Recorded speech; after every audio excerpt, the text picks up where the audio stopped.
Hey kids, what's good? This is Pulse Ray Vision coming to you live from Cuatro Cinco's studios. And my mom's basement is always where we get all the hot pockets and meatloaf your heart desires brought to us from our mom if you just yell up the stairs. I've got some great guests on today. The brain power in this is it's probably illegal that we've got going on here. That's So not including me.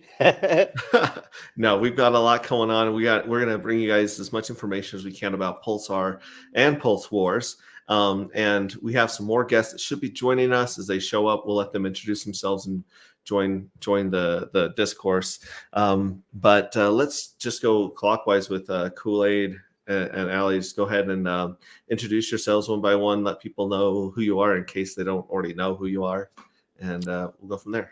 Yeah, I'm Crypto Kool-Aid or Lawrence Rowland. I'm one of the founders of Pulsar, been level architect in the gaming industry for about 18 years and been Hex since basically the first. So I'm really excited to be here. And again, Hexray is an old friend. All right, Allie, go ahead and Hey, let people know who everybody, you are. I'm Ali Kane, founder of a new NFT project built for Pulse Chain called Pulse Wars. I've been kicking around the Hex and Pulse Chain ecosystem for a few years, but after the kind of flop of the launch and the disappearance of RH, I decided it was time to step up and do my part to help add to the community and add to the chain. So I've been building this Pulse Wars project for the last 6 months, and I'm very excited to be here and share what I've been doing for the last while. So yeah, thanks for having me on. Awesome. And Gifford Ware, introduce yourself to all the friends here. Hi, yeah, Gifford Ware. You guys can call me Giff. It's the most easiest way. I've been around the ecosystem for 3 or 4 years now. People who may recognize me may remember me from back in the day on the Icosahedron streams. But since then, I've been teaching myself how to be a software engineer and I'm trying to do my own thing as well. Awesome. Great to have you. And it's great to have everyone in chat. Everyone in chat should have a wrench. If you don't have a wrench and you're cool, you will be getting a wrench in here. I want to say hi to Fast Abdul says, tell me your secrets. And then, of course, Lawrence says, first bribes. Ali Kane, of course, red squirrels in the house. Y'all have no idea what's going on, baby dolls. Watch the magic unfold. Pulsar is going to be massive, says Crypto Elite. And then we got Sith Master Hex in the house. What's up? Vets in Crypto, he's everywhere. Let's get this shared out to the peeps. Hexo's account has been hacked. Don't click on the links from Hexo. That's good to know. And some more love here. We got Hex Glenn in the house. Good to see you, buddy. Fashion Coder is excited for this stream. I hopefully you'll be on this stream soon, Fashion Coder. I did send you the link. So we got Lighted Up saying yes, Allie. And then, of course, War Ants is in the house. Crypto Kool-Aid's on both of his accounts. Rain Man's in the house. So thank you very much for all being here. Hit the like button. Share it if you guys could on Twitter. That would be great. The first thing I'd like to jump into, and obviously, if you guys have any questions, throw them up on screen. And like Laser, for instance, dude, Laser, I still wear that Hex softball T-shirt all the time. But he says, "Remember the first conference in Vegas?" Yes, we definitely remember that. Fashion Coder can't find the link. Let me DM it to you on X again. Make sure you got it there. SJ's in the house. Let's go. Can't wait for Utah. Yeah, we're going to be doing the Utah Pulse Chain Tour on April 13th.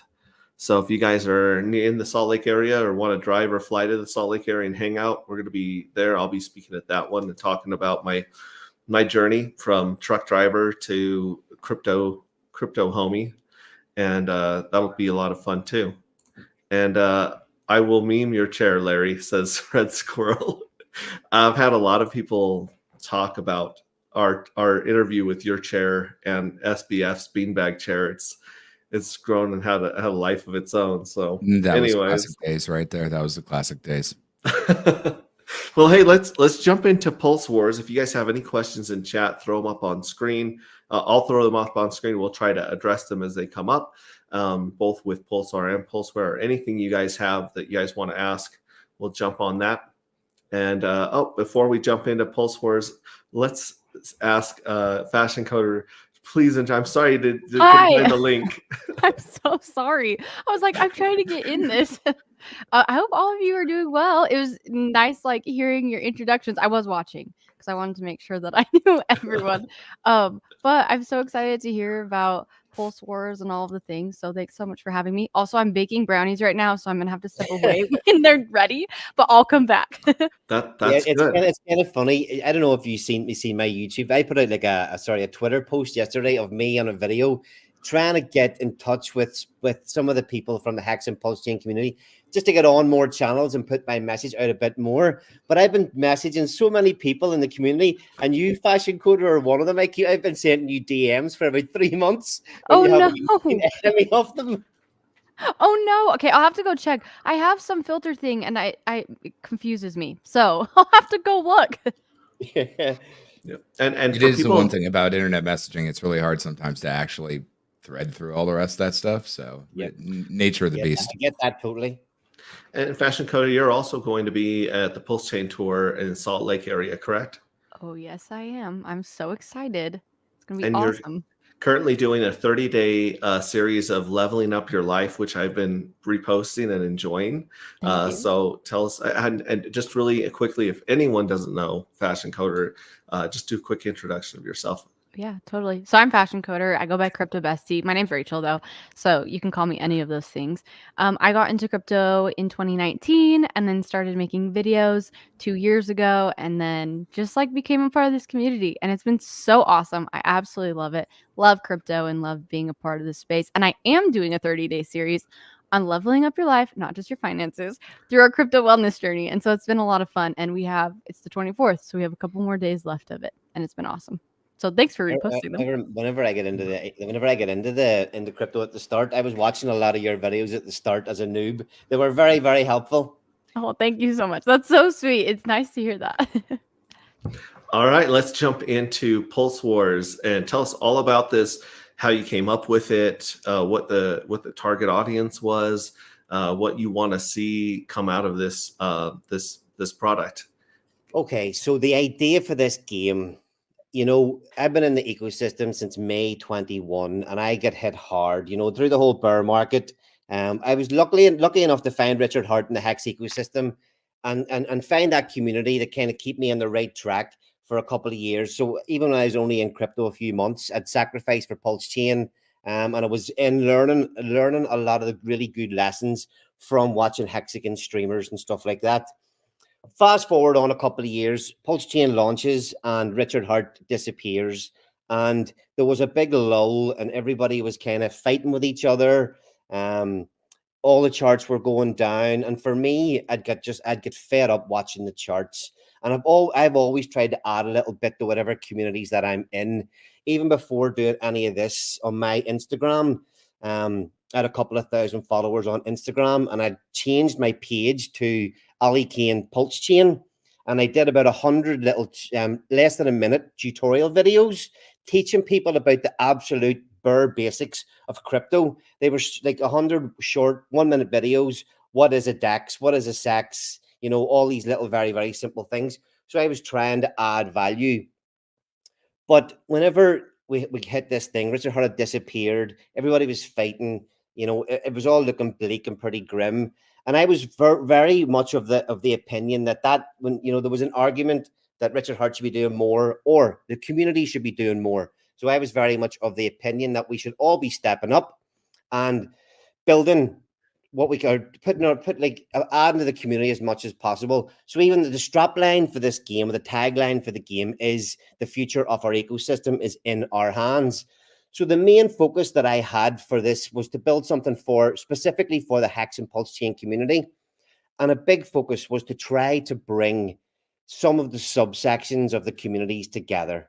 Okay. Now, when we go through in a little bit more detail, I think this might be one of the first games of its kind ever. I think it is the first game that allows NFTs from other collections to come in and play the game. I have collaborations with 25, my NFT collection, we have collaborations with 25 other NFT collections that can come along and play this game. We also have within it like a thing called the Pulse Wars community games, where, you know, I've picked 20 kind of subsets of the community and created teams that people who hold my NFTs can join. So there was a massive focus on, you know, stopping fighting, or even finding things that there's these fighting factions from within our community, that they can come and do something fun together within my game. So look, you know, what is it? It's an NFT battle game. There's 16,384 NFTs that start this game. They all start off with a fictional $10,000 crypto portfolio, and they all get entered into what we call a battle league. The game runs through 14 rounds over 280 days, and every round, if your NFT is in the bottom half of the league table, it gets eliminated. So 280 days, 14 rounds, half. That's why it starts off 16,000, halved 14 times, ends up with one overall winner. What we hope will be the top of the bull run, sort of March or close to it, March in 2025. And whoever is left holding the winning NFT will win 3.5 billion pulse. Now that at today's value is worth about $500,000, or about 450 odd grand. So the plan was to run this game the whole way through the run up, and hopefully Pulse does a 10, 20, whatever it may be, 50x. And with that, these prize pools and the top prize all increase in value with that. So that's a general overall gist of what it is. Any questions so far? Yeah, so other people are taking their NFTs and they're joining this battle with their NFTs, correct? Yeah, so we have our own collection of 10,000 NFTs that are called Pulse Wars NFTs, but the game allows over 16,000 in. So if you hold an NFT from one of our collaborating collections, you can bring that NFT along and enter it into the game as well. So not only do we have our own 10,000, we have over 6,000 entries that are allowed from other NFT collections. And when we get into the white paper, the list of the 25 NFT collections is in there. So yes, whenever we go minting, whenever we have the mint live on Saturday, when you come to the website, you'll have two choices: mint a Pulse Wars NFT or join with an existing NFT.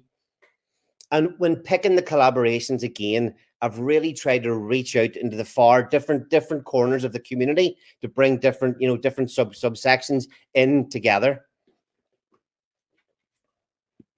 Cool. And can you address this question up here? Warrant says, to make sure if you lose a round, you will not lose your NFT, right? Heard some people questioning this. Yeah, so we have the main game, the main Pulse Wars that lasts 280 days. It has a 10 billion pulse prize pool. And then if you make it through there's 14 rounds. If you make it through the first 5 and into round 6, you make it into the prize pools. But if you imagine, even in the first round, we're going to lose over 8,000 NFTs. So what we have as well for anybody holding any of our NFTs, we have a thing that we call the Pulse Wars Community Games.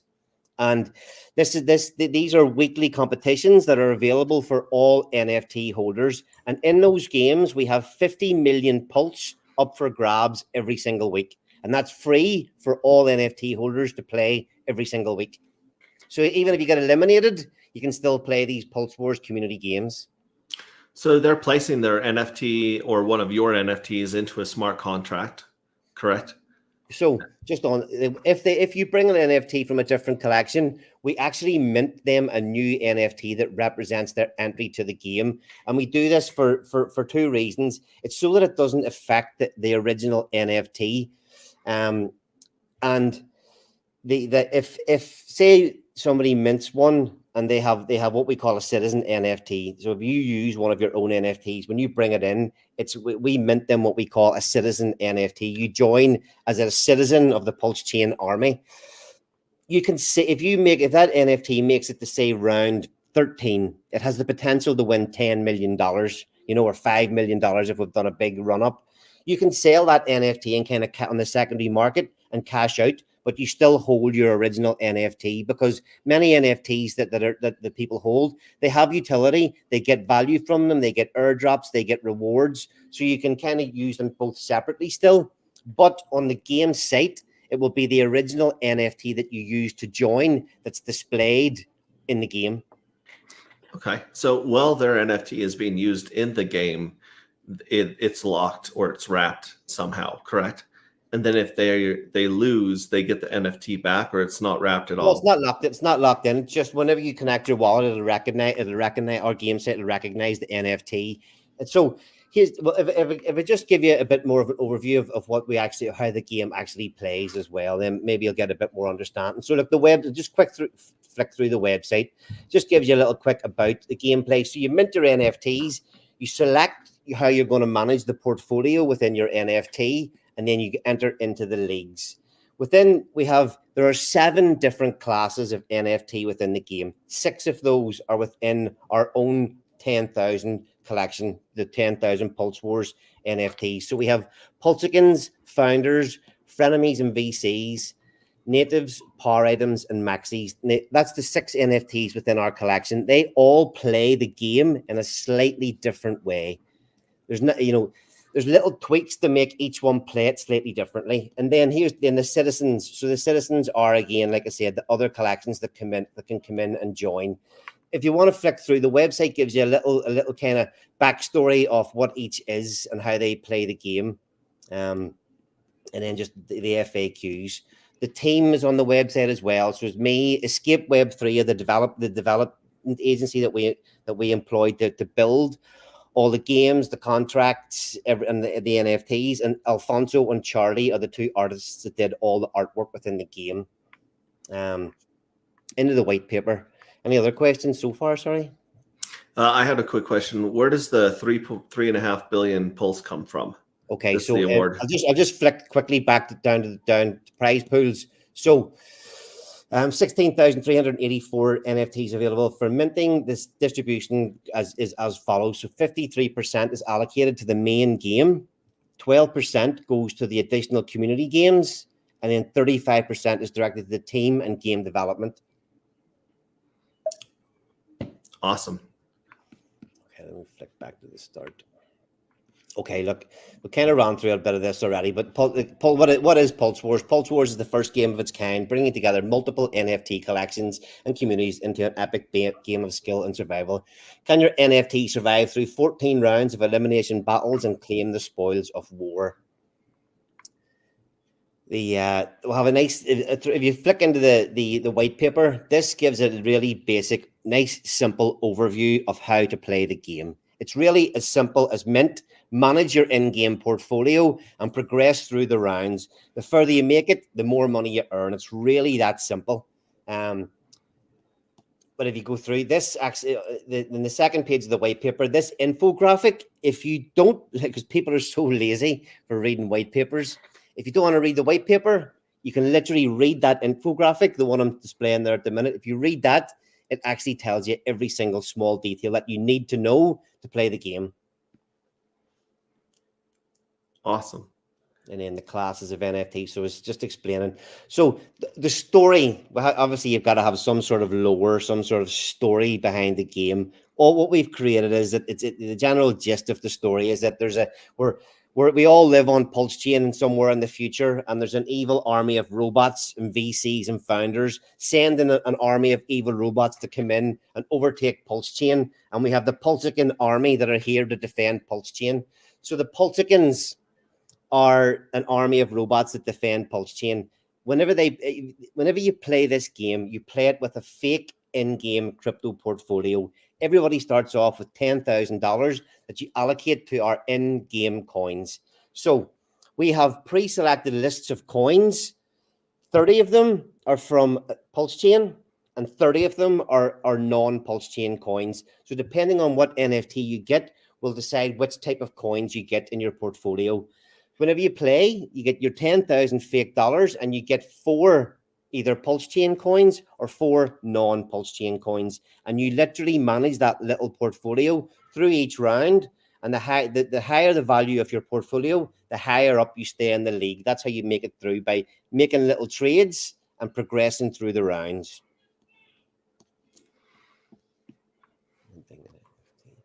Any other questions so far, folks? You got some praise here from Bad Sports. Yo, Crypto Dev, nice to see y'all here. Pulsar team are top-notch geezers. Ali is on. And wanted to welcome Maddie Allen in the chat, Bad Sports. Let's see here, Utah Crypto and the Fishing Entrepreneur says, go Ali.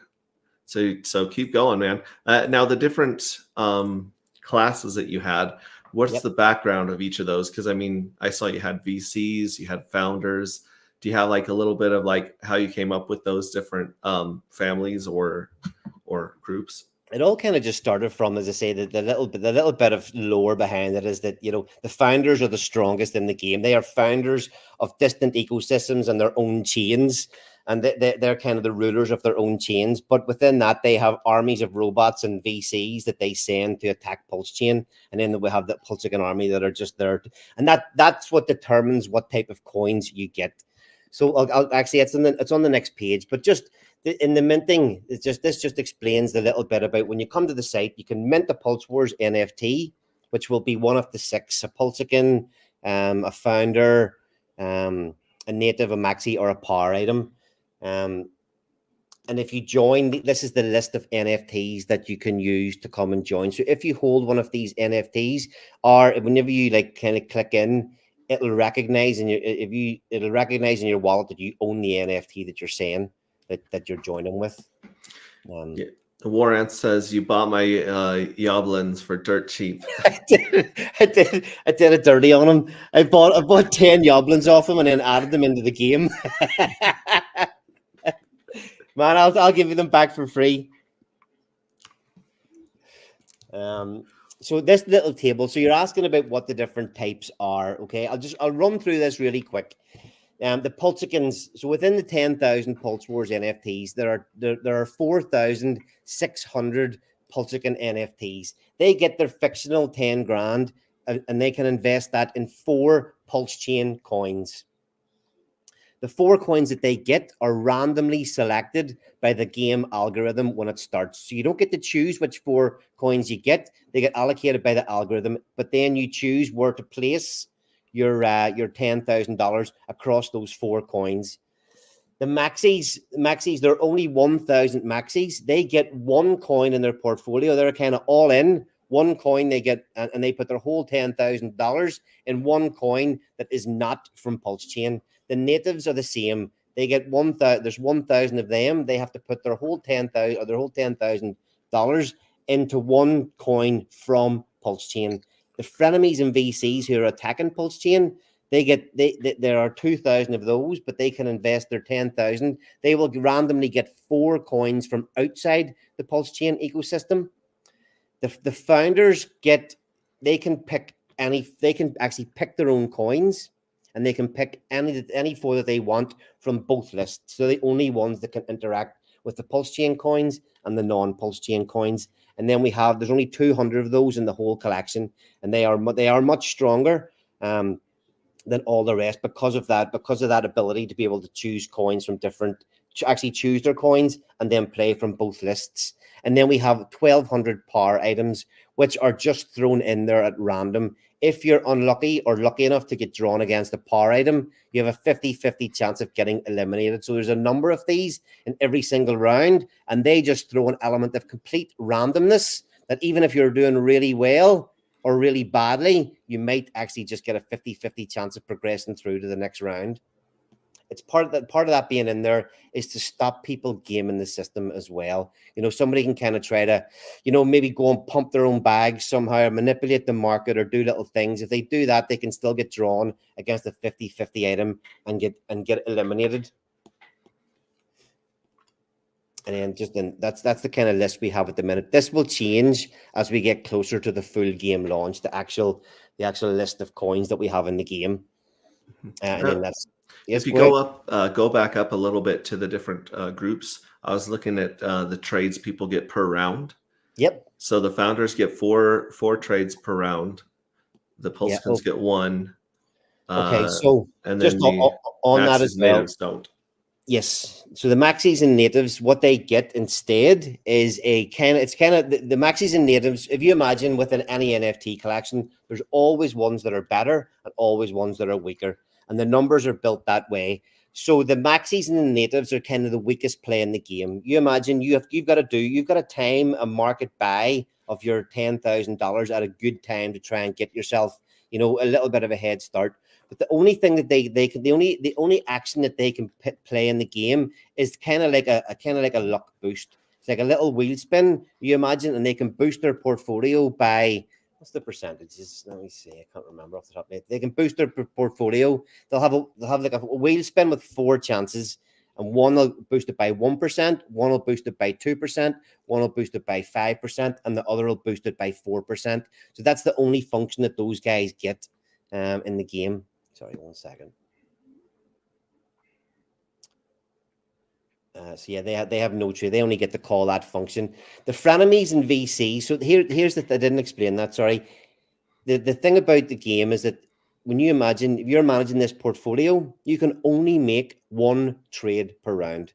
You don't. It's a game built for everybody to be able to join in and play very, very easily without having to constantly worry about coming back, checking it every day. What we didn't want to do was create a game where the best players and the best NFTs are solely the guys that are sitting there 24/7 managing an in-game portfolio. That was not our target. That was not our target market. Our target market was the whole Hex and Pulse Chain ecosystem to be able to buy these and still continue on with their crazy crypto portfolios, management, YouTube creation. We're all very, very busy people. So this game is built very simply that you can still play along and not have to get too tied into it. So you can only make 1 trade per round to hopefully keep yourself in that top half of the table. However, the founders get 4 trades. But there's only 200 of them. There's only 200. Light It Up says, are the matches totally random, or is it Pulse Chain versus outside networks? So every single NFT, all 16,000, except the power items, they all go into the league and they all battle each other. All it is a battle league. You just have to finish in the top half to progress. It's that simple. Good. The citizens, sorry. So whenever you come along and join with an NFT from outside ours, so one of the Tang Bears or the Pulse OGs, one of those other NFTs, you play like a Pulsican. You get 4 Pulse Chain coins and you get your $10,000. But the added bonus for coming along and doing that is, again, you get to pick the 4 coins that you want in your portfolio, which is a massive boost for anybody at the start. Now, you could very, very easily pick 4 absolute dud coins because this is crypto. But if you fancy yourself as being able to pick 4 good coins, coming in and joining with an NFT from another collection gives you that little chance of picking the 4 coins that you want. And that's a massive thing within the game. And that's because they don't get one of our beautiful Pulse Wars NFTs. They just get their placeholder citizen NFT, and they don't get the opportunity to mint the likes of that little luck spin when you're minting of getting one of the founders. So that's the little carrot for those guys coming in, being able to pick your 4 coins. Okay. And how long is each round? Okay, so we have a schedule. Let me see if I've missed anything in the gameplay here. The gameplay is all pretty simple. There'll be a week before the game starts, so everybody will get their NFTs. There'll be a week before the game starts where everybody can come and do whatever selections they need to do. If you have the ability to choose your coins, your 4 coins, you come along that week and you pick them. And then again, that week, you get to select where you put your $10,000 across your in-game coins. That all happen the week before the full game starts. And then you can make your trades you can make your 1 trade or your 4 if you're a founder at any time during the round. So you might not even need to make a trade to keep yourself in the top half. But if you think you can do something good, it's worth doing. And then schedule. You're asking about the schedule. So this is basically it. The plan is the 10th of June we launch the game. Okay, the 10th of June the game goes live. In 280 days, hopefully that gives us plenty of time for Pulse to run up in price, and we get that 10, 20, or whatever it may be X, and that St. Patrick's Day 2025 will be the final. So the first few rounds last 30 days, and then as there's less participants in each round, the rounds get shorter and shorter. That's basically how it runs. So the first 3 or 4 rounds are all like 30 days each. and that just gets smaller and smaller. That table just breaks it down exactly. And as I say, the 280 days brings us to St. Patrick's Day 2025, which I was hoping that the winner will come and buy me a pint in Ireland. Yeah, bad sport says big party on St. Patrick's Day 2025, Ali. Hope so. And then Warren says that you can keep those the NFTs. I didn't know what you needed them for. Wish you best of luck, Pulse Wars brother. Good luck from the Hocus Pocus team. Yeah, see, we've got the Hocus Pocus. We've got those guys involved as well. Their space pulse apes are in the game as well. So, like, we've really went out and picked something. I've put a ton of effort. You're talking about people not reading your messages. I've been trying to deal with 25 NFT creators. You can imagine how difficult that is. And we've got them all locked in. See, just trying to get them to send me their confirmed contract addresses. Here's another thing that we've done that this is really important.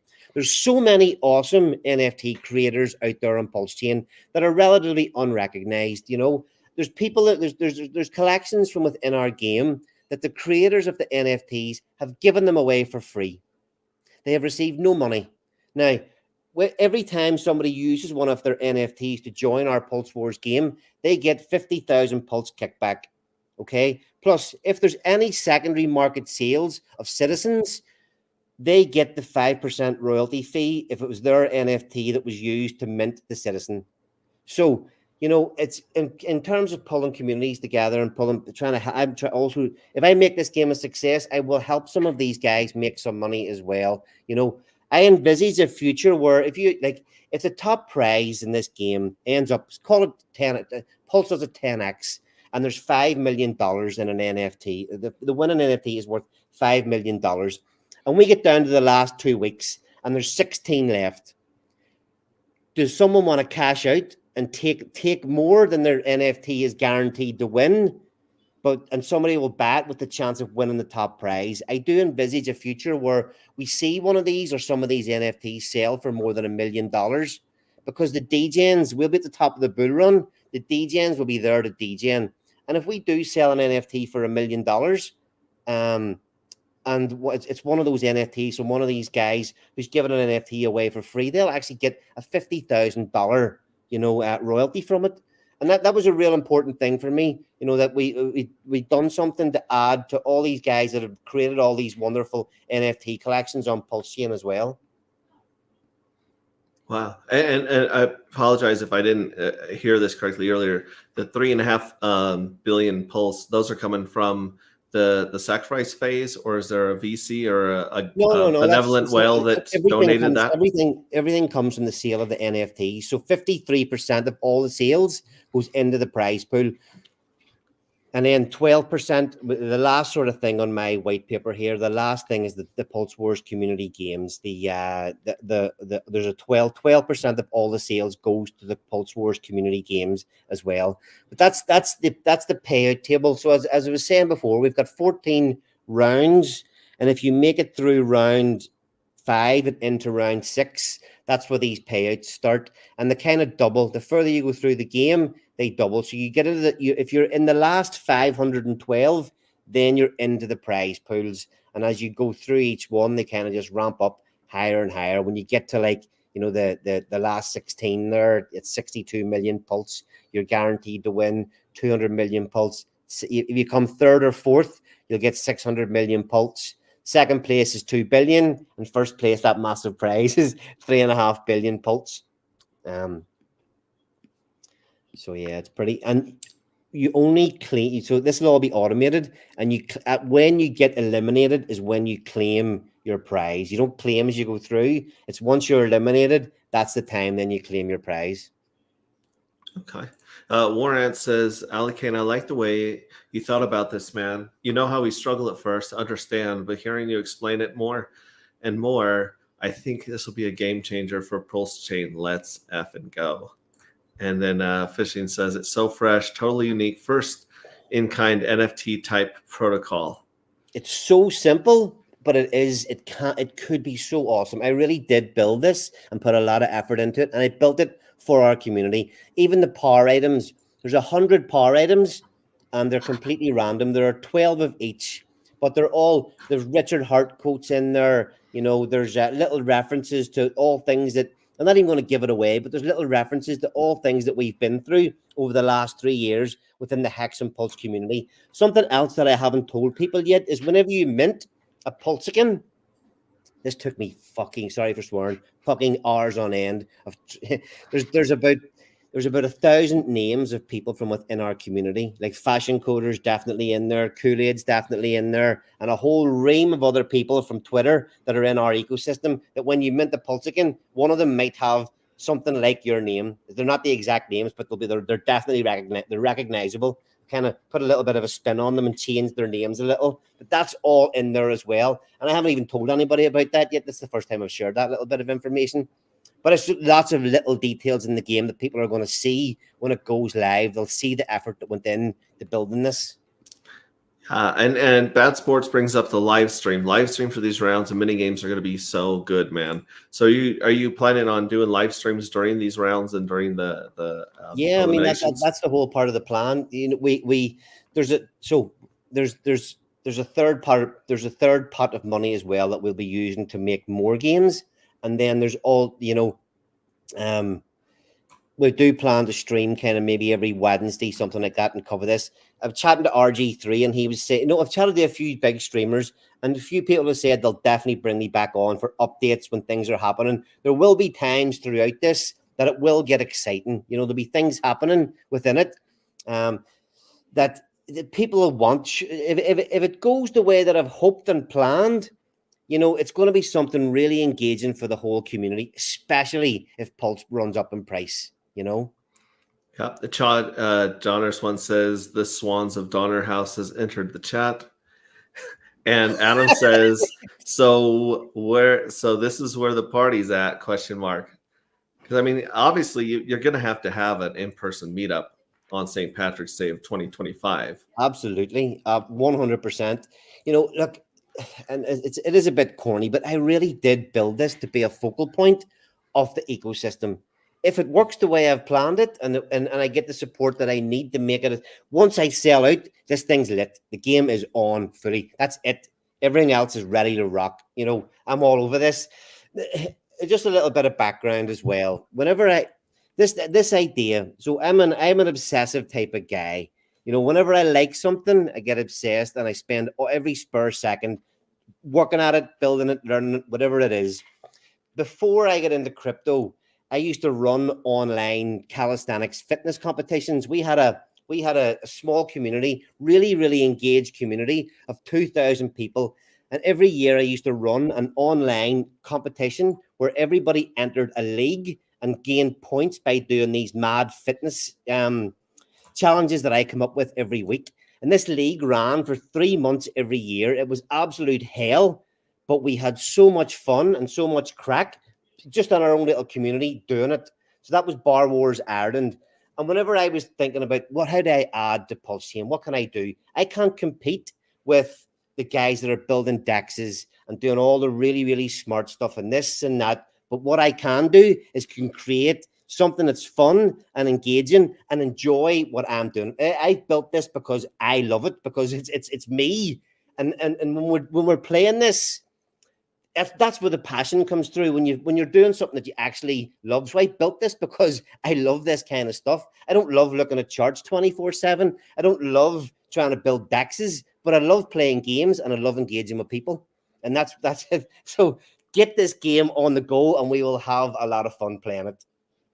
Wow, I love the thought and the excitement that you put around creating this event for everyone to play with their NFTs. Because I mean, everyone that has an NFT, the first thing they want to do is use it in some way, whether it's just for their profile pic or something else or bragging rights. I want to say welcome to Sloth. Sloth's in the house. And What's up, buddy? and your NFTs are also going into Pulse Wars, correct? Yeah. Ali was very generous and included my NFTs in the collection. So I'm excited to see how it goes. I'm excited to participate, and I'm gonna get you that NFT soon, Ali. I finally my computer. Yeah. And we're doing that actual mainnet testing of using all the NFTs tomorrow.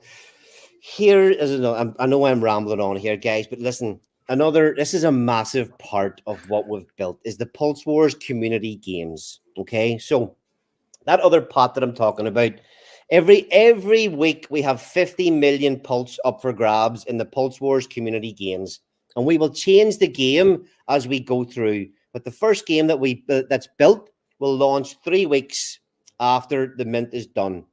Pulse Wars, the first game is a little mini pulse trading game. It will mimic what the actual full game will look like. So we wanted to give people a taster of what the main game will look like when it kicks off on the 10th of June. So we built this little mini game, a little trading mini game where all holders of Pulse Wars or Citizen NFTs can come to the website and click claim. They can claim a fake 1,000 DAI, and for 7 days you can trade the Pulse DAI chart, but you can only make 3 trades per day. At the end of the 7 days, with everybody who enters week, they will go into a leaderboard, and your position in the leaderboard will be based on that little fake portfolio that you're managing for that week from within your NFT. There'll be a leaderboard. The top 10 places will win cash prizes in Pulse every single week. So the winner, I think the winner gets, you come first, you get 6 million Pulse. You come second, you get 3.5 million Pulse. Third is 2 million Pulse, and fourth to 10th get 500,000 Pulse each. Now, they're not big amounts at the minute, but as we run up, these will get really big. You know, the 50 million Pulse is just over, it's maybe about 6 grand, something like that at the minute. But again, we got our first 10x. We're playing for 60 grand a week here, you know, just for holding an NFT. So that's the payouts. But listen, here's the kicker, and the bit that I really love, and the bit where we bring the community together. Okay, so you know the Tang Gang or even Matty Allen's in here. People are actually attacking Matty Allen and Sammy nowadays. What the hell is that all about? How can people be attacking these guys? So there's 15 million Pulse in that prize pool, but the other 35 million goes to community teams. So if you hold one of our NFTs, any of the 16,000, you can claim what we call a community badge. And there are 20 different community badges. So the likes of and what you do is you claim your affinity to that community. So we have the Tang Gang, Glory by Memes. We have I Believe in Aliens and PTGC. We have the Lorien Guild. We have the P-Dye Crew, Love Paganing. We have We Don't Give Two Fucks. We have Vampire Attack, the Xenians. We have the Trailer Park Trash. We have the Captain's Syndicate. We have Crypto and Coffee, the Boob-Bearing Aussies. Matty Allen goes all in again. Friendships Confirmed. So we have 20 teams, and we've picked all these ones from, like, again, trying to encompass the whole wider ecosystem.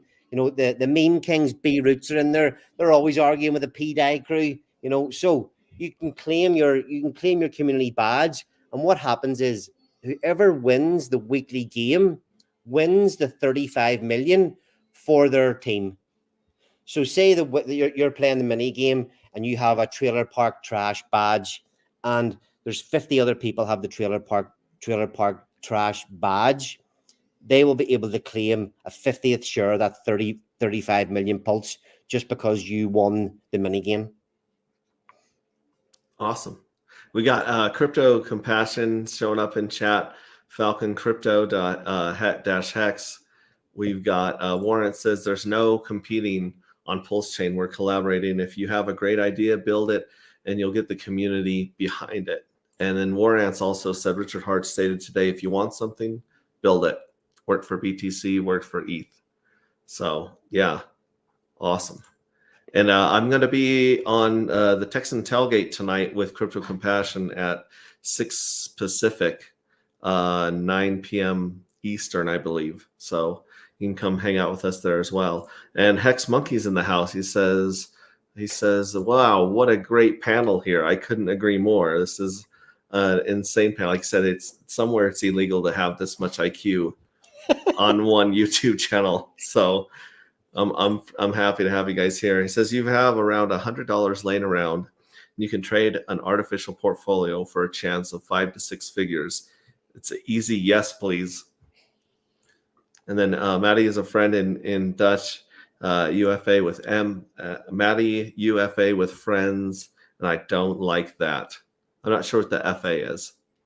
And then there's one other one I needed help decoding here, which was, I think this is a recipe for a drink, which is IRN brew plus Mountain Dew equals Pulse Brew. You guys know what IRN is? Iron brew is a it's a Scottish drink. I'm Irish, like, so don't be getting that confused. I just know this. But I think there's some mad stat that like Coca-Cola is the most drank soft drink in every country in the world except Scotland, and the most drank drink is their own drink called Iron Brew. That might be wrong. It's actually pretty tasty. Yeah, well, I mean, come here for the tech talk, stay for the recipes, kids. Maddie says, how coincidental. Sami means Maddie in Dutch. It says, and then Warren says, let everyone do their thing. Just enjoy Pulse Chain. If someone doesn't like something, doesn't mean you have to bash, trash, and crash a founder. Agree. Yeah, we're all about getting along and building together for positive energy here. Absolutely. So is there anything else you think anything else you guys want to add in chat, questions about Pulse War while we're on it? Anything else you want to add, Ali? I've got some questions. I really appreciate. Sorry, I really appreciate the chance to explain all that. That's a real good overview. You can dig. Anybody wants to dig through the white paper into a little bit more detail, feel free. Come in. If you go to the Pulse Wars Twitter, it's just Pulse at Pulse Wars.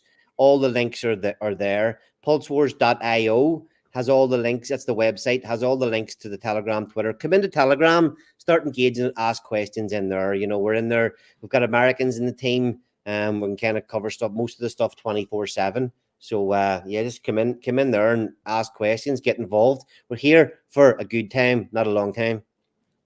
Awesome. And Gifford, go ahead. And he said he has some questions for you. Yeah. Question is, so you're the lead developer on this, right? No. I'm just a creator. The developers are an agency called Escape Web 3, Mike and Mark Barty. Okay. So you're working with them, or they're working for you to build this whole thing, right? Yeah. And are they going to be like producing any like code or anything that we can look at, or is there an audit coming through? I have the mint logic. Everything will be fully audited and fully transparent, 100%. I've got so we've got the minting logics because there's a slightly difference than just a normal mint site, because you have to be able to come and there's two types of minting. We've had all that audited and verified. So we'll be doing it bit by bit. The mint has already been audited. I'll be probably publishing the reports on my Pulse Wars website tomorrow or the day after. It'll also go up on the auditor's website too. And then the community games, as I say, they're 3 weeks after the mint. So we'll publish those audits before that as well. And then when the main game is kicking off, we'll have all those audits to come out as well. So yeah, I mean, if you're asking about that sort of stuff, I can send you the audit documents for the mint website if you want to get a read at them. Well, what I'm trying to kind of wrap my head around is we're all going to be, the community will be minting all these NFTs without a platform actually built or functioning. We're waiting for that down the road. Is that right? Yes, that's correct. Yeah. And is that why? So it sounds like if you have a company that you're working with, you might have some pretty high overhead on that. Is that why there's such a large percent, like that 35%? Yeah. So you imagine, I just had this idea. I just had the idea, whatever it was, over 6 months ago, and I had to find the team to help me build it. It's not I don't have an in-house team. I've had to outsource pretty much everything. Audits outsourced, development outsourced, design outsourced, website outsourced. Everything's been outsourced, but managed by me overall. Now, my credentials, I run my own businesses. I've been in business for 25 years.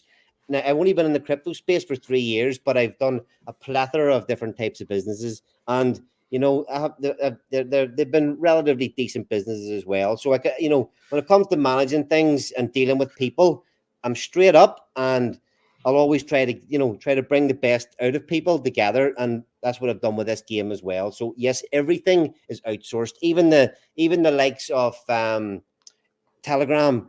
I've had to get people in to help me put the Telegram together, to put all the security in the Telegram.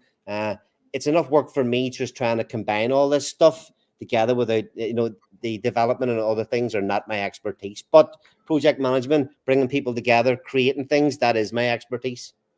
Yeah, it sounds like a lot of overhead. If this sells out, is what how much would be going towards the development side? If 35% goes out, and then you've got the side games where that will be funding development as well. Is that correct? Yeah, of course. Yeah. I mean, I don't want to talk publicly exactly about figures, but you know yourself how much effort a lot of this stuff takes to build. Yeah, that's pricey. I'm just worried about your guys' overhead, but you know, like you said, you've been in business a long time, so you know what you're doing. Yep. No, we've got it's all mapped. It's well for me. It's all mapped out. I really do think everything is coming together as at the minute the way I really hoped it would. All I've got to do is sell them all. Yeah, Smo Spider says Ali has a background in casino brick and mortar, and that's what I was thinking when you're talking about being the visionary of this. It's like Vince McMahon of the WWE, or Dana White of the UFC, where it's like you've got this vision to put together this competition with all these people, and so that's pretty awesome. Vets and Cryptos in the house. He says like and share. Couldn't agree more. Ali, I He have a says he's couple of vetted and questions for you. Oh, top sorry. skin of the game. Sorry, just reading this. Go ahead. Okay, so first and foremost, I love this. Like, this is such a great idea, and I just want to give you kudos. Like, you're a genius. Combining NFTs with gaming within just crypto, like, I think this is brilliant. So I'm super pumped about this. But just so I have the dates right in my head, so minting starts March 30th, and then the Yep. game is going to be released June 10th. Yep. So, but Okay. the mint will be on the 30th of March. Okay. 3 weeks later, the community games will kick off. So the community games are a weekly thing. They start 3 weeks later. So I'm not sure of the date. 3 weeks from next Saturday, and then I think it's about another 6 weeks, maybe until the 10th of June. After that, maybe 8, and that's when the full game starts. Okay, cool. I'm excited about this. I need a video to make today. I've been trying to figure out a topic, so I'm gonna make a video on Pulse Wars if you're okay with that. Nobody's actually done a video covering it yet. So Oh, sorry, sweet. Perfect. I'll do that today. That's awesome. I think this is such a good idea. So it's like somebody mentioned there before that it really is. I think it's a great thing that we've built.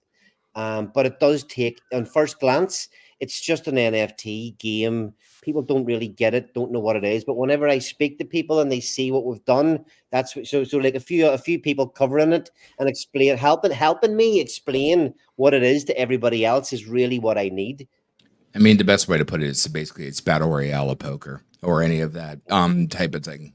Because you look at the mechanics and how things work, and then essentially the systemic design of battle royale is everyone goes into the circle as it gets smaller and smaller, and there you go, battle royale of poker, winner. Love it. Awesome. Any other questions for the panel? Sloth, GIF, Kool-Aid. Any other questions for Ali while he's on the subject? No, I'm pretty well versed in the project, so good to go. Awesome. Anything else you want to add, Ali, before we move on to Pulsar? No, absolutely no. Thanks very much. I'm stoked. Awesome. Yeah, Vet says Mad Max style. Awesome. Okay, great.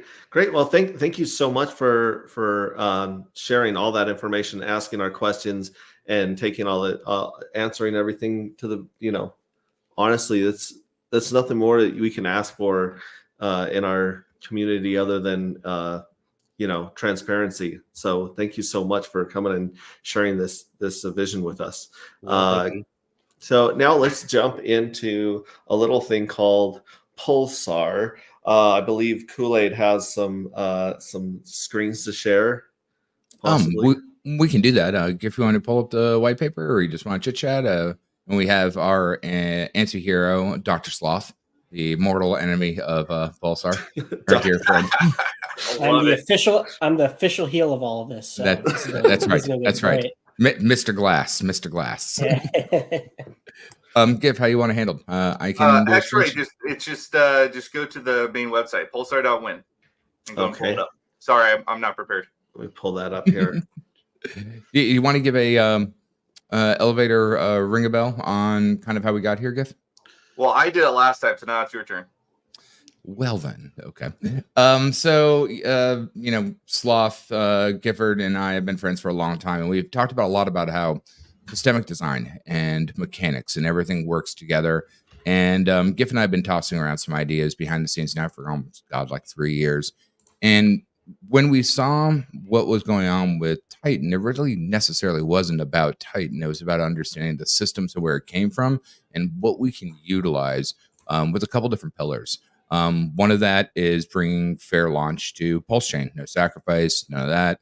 You're bringing your economic energy in. And with that economic energy, one of the other pillars is going to be permeable tokenomics, which is coined by GIF. And what it is that you're bringing that economic energy back into the system, not just as a lifeguard, but as a overseer to make sure that it works in a very contingent way. But more importantly, the core mechanic is creation, not inflation. So Giff and I like to use the term no leaky boat. And when you use those different paradigms together, they're like stats on a character or something like that, that really kind of binds an ecosystem into it. And when we were kind of tossing around the idea, we were thinking about what would be interesting about binding two L1s together. So we're binding basically, Ethereum into Pulse Chain and then start to thread those mechanics together. And so in this particular round, we'll call it, or version, no expectations, all the rest of that, it's not a utility token. It's an infrastructure layer for things that would be interesting to be developed. We can just call it that because systems require fundamentals to be laid in bedrock. And we're very, very passionate about doing that kind of stuff. Is that a good start for you, sir? Absolutely. And, we're really trying to innovate a couple things with Pulsar. So a couple of things we're trying to innovate is one, Larry touched on it, which is the creation, not inflation.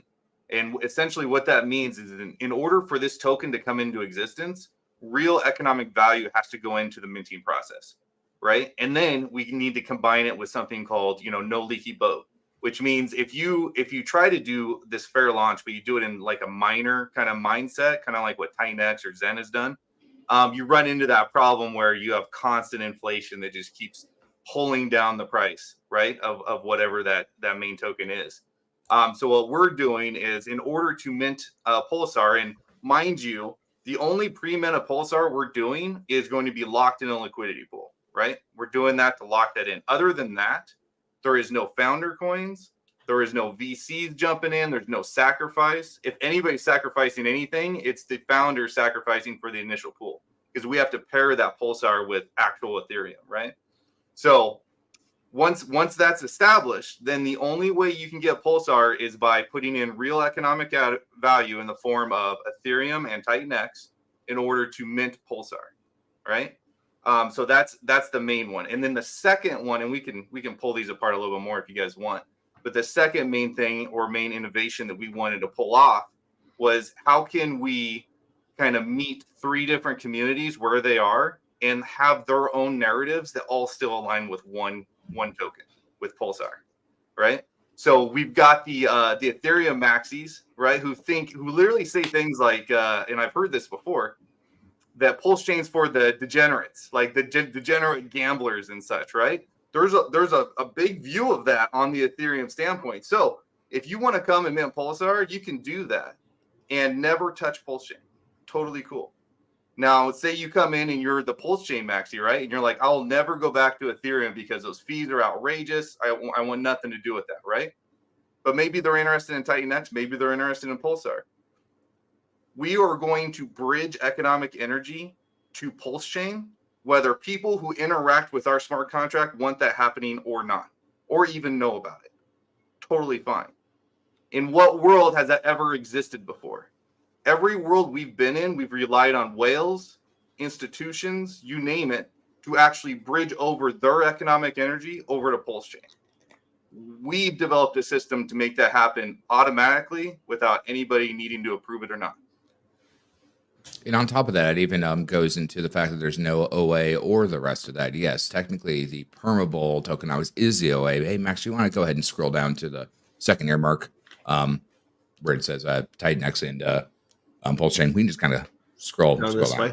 Yeah, just keep going down. Just nice and lazy Um, yeah, and as Gifford was just saying, we don't need DOA, and we're bridging and handling all the economic energy for you, which is, not only not been done before, due to how we're building it, it doesn't have any externality risk, which is the most important thing about the air quote no admin keys. But it really is just put yourself at a pure security point above, where you don't have to worry about anything else cracking the boat again.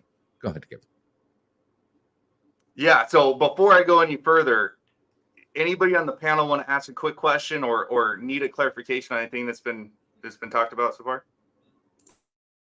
I know it's a lot. So you guys, obviously Titan X is over on Ethereum, right? Yep. And so obviously most of us have wallets that bounce between Ethereum and Pulse Chain through Metamask and or Internet Money Wallet. And so you're going to go over on to Pulse. You're going to be on Ethereum, and that's where you're going to put your economic energy, but it's going to show up on the Pulse Chain network. Is that correct? Sort of. You've got the general gist of it. The technicalities of it is a user who wants Pulsar will go to our Ethereum dApp and they will mint their Pulsar, and they will have to deposit the 2 Ethereum-based tokens to do that. And then after that, your transaction with our front end is done. You got your Pulsar. We now have Titan X and wrapped Ethereum in our possession. Now the question is, what do we do with that wrapped Ethereum and Titan X, right? Well, for one, we want to be a good steward of the Titan X community. So what we're going to do is we're going to automatically burn 50% of that Titan X that comes in, which the user gets credit for, by the way. And if you know more about the Titan X community, you'll know why that's important. And then we're also going to take the other 50%, and that's getting bridged over to Pulse Chain, right? And nobody owns that but the smart contract, and that's going to get deposited into a pool paired with Pulsar, so that now we can start thickening up liquidity over on Pulse Chain for Titan X, so people can interact. They can maybe do a lottery ticket or whatever on Titan X price at some point in the future, or maybe people want to build on Titan X over on Pulsar, right, or over on Pulse Chain. So there's that. And then the second question is all right, what do we do with the Ethereum, right? So on ours, the Ethereum, we do have 10% that goes to development and Genesis holders, right? So that's a no expectation wallet. All the things apply with that. But 90% of that Ethereum, which is going to be the chunk of our transactions, is going straight into a trustless buy and burn smart contract that will buy up Pulsar and burn it out of existence. So the idea is you're going to be in a situation where a natural arbitrage is created. It's too bad we lost Crypto Sloth, because him and I talked a lot about this, way more behind closed scenes than in front of camera.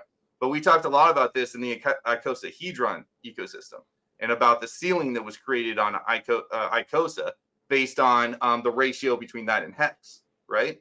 And the whole idea behind that was to pump the price of Hex, right? In our ecosystem, we will also have a ceiling that will be based on the value of Ethereum and the value of Titan X that goes into creating Pulsar, which means that if Pulsar exceeds that ceiling, people can now take their assets, mint Pulsar, and sell it back down, potentially at a profit, right? Yeah. Do you want to comment on Moondog's comment? It says creating infrastructure to enable Ethereum communities to deload ETH by running cheaper parallel transactions on Pulse Chain and having value tied between, like Richie is often talked about. Absolutely. I mean, this is kind of the magic sauce, right? It's like, how do we really get this liquidity over on to Pulse Chain? Like, how do we do it? We've done all the right things in traditional means of like going out, networking, talking to new people, onboarding new people, getting people excited about Pulse Chain. But how do we do it in a way that brings over the people that just refuse to look into it, right? Mm-hmm. And this is one of those ways. And how do we add more money coming through the bridge? Everybody knows about the Pulse Chain bridge, and they know to go to gopulse.com, right? And they can look at how much value is being bridged over. We're creating a smart contract that is permanently bridging value to Pulse Chain. Permanently. So that's one of the very cool innovations that we're bringing to the table. Can I ask a quick question there? So when we Go ahead. on the Ethereum side, so we throw our Titan X in and our Ethereum in, and we mint Pulsar. Does that Pulsar automatically get sent to your wallet on the Ethereum on the Pulse chain side, or does it sit on the Ethereum side until we send it ourselves? You only get it on the Ethereum side. You're in your Ethereum wallet on the RPC of Ethereum. You're making your transaction. You get your Pulsar immediately. As far as the smart contract and you are concerned, your transaction's done. You put in your value, you got your Pulsar, you're done. Okay. Everything that happens on the backside is to benefit the ecosystem. Yeah, and Vets asked here, and Kool-Aid answered it in the chat, but I just want to do this for the people that listen while they're jogging or at work. Will there be additional bonded liquidity pairs created on Pulse Chain? Yeah, so the main bonded liquidity pair on Pulse Chain, which will be the same thing, no admin keys, it's going to be locked liquidity, will be ePulsar, eTitanX. That's where the smart contract is going to be creating the liquidity on Pulse Chain. And then any other liquidity pools that may pop up, a lot of opportunity there. Some people may say, especially guys like Sloth, again, wish he was here. Wrapped Pulse in these two tokens. You've got stable coins in these two tokens. You've got all kinds of communities that love to pair their tokens with 1,000 other tokens on Pulse Chain. A lot of opportunity there. Cool. And then Vets also asks that all a person does is deposit liquid Titan X. Is it that simple for the end user? That's right. Well, yeah, you basically on the front end put in how much liquid Titan X you want to basically do. And our front end will basically tell you how much that is in Ethereum. And it's a flat ratio. Like, again, it's more about understanding infrastructure than using the word utility to not understand what utility is, because you have the ability to make cheap swaps, DCAN, on Pulse Chain, whether that's Pulsar, Titan X, or any other token that you want. But then by binding both liquidity on either chain, now we're moving that frustrum forward. Instead of just a forked PRC that came from Ethereum, now we're building an infrastructure network to actually build that utility in between those two veins on top of each other. And then because the arbitrage is immediate, we handle all that backend stuff. Something that Gift said off stream one of these times that I thought was really brilliant is because the system is actually so simple, you don't have to stake it. You don't have to lock up your tokens. You literally don't have to do everything because the system has core fundamentals on how it's created from the ground up. It already acts as a staking token because of the price appreciation just from creation, not inflation, that economic energy going to fund the permable, which we can get into a little bit more later, and how all those things actually wrap as a system together harmoniously. So if you look at a T-share, it's proof of time.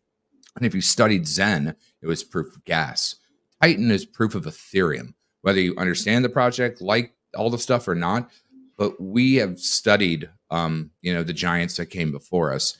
And that is why, Giff and I spitballed about this for a long hot minute. We're like, we can actually work with this to build something deeper into the ecosystem and actually set the standard besides just forking, someone else's stuff that they did before. Awesome. I'm going to throw Moondog's first comment up here and second comment and ask you guys politely to translate this into English.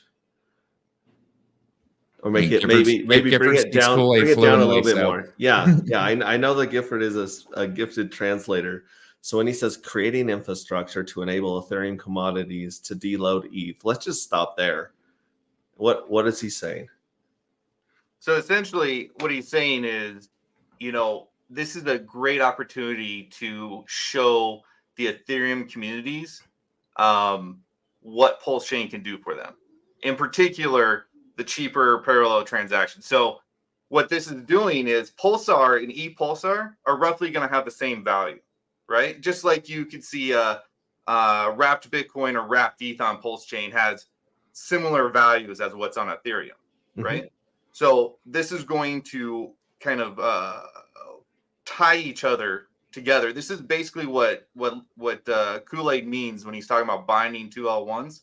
Is you're going to be able to play in two different ecosystems, but you're playing the same game. You may not know it, but you are. So it's going to give the Ethereum communities a chance to offload their Ethereum and come play over on Pulse Chain. Okay, great. So like back in the day, for instance, when I was a Bitcoin maxi and we didn't want to pay the fees on the Ethereum network, we would take our Bitcoin and we'd go to Doge because Doge was super cheap and it was basically a stable coin of nothing. And so to avoid the Bitcoin fees back in the day, we used to switch it to Doge, do what we wanted to, send people money, whatnot, and then come back to Bitcoin as a store of value. So it's kind of like arbitraging the cheaper fees on Pulse Chain. Is that one way you could put it? Absolutely. I love that. I love that explanation too. And that's kind of the key is we're playing in so many different communities. You're going to have correct answers from two different communities looking at this from two different angles, right? So there's not really a bad way to look at it.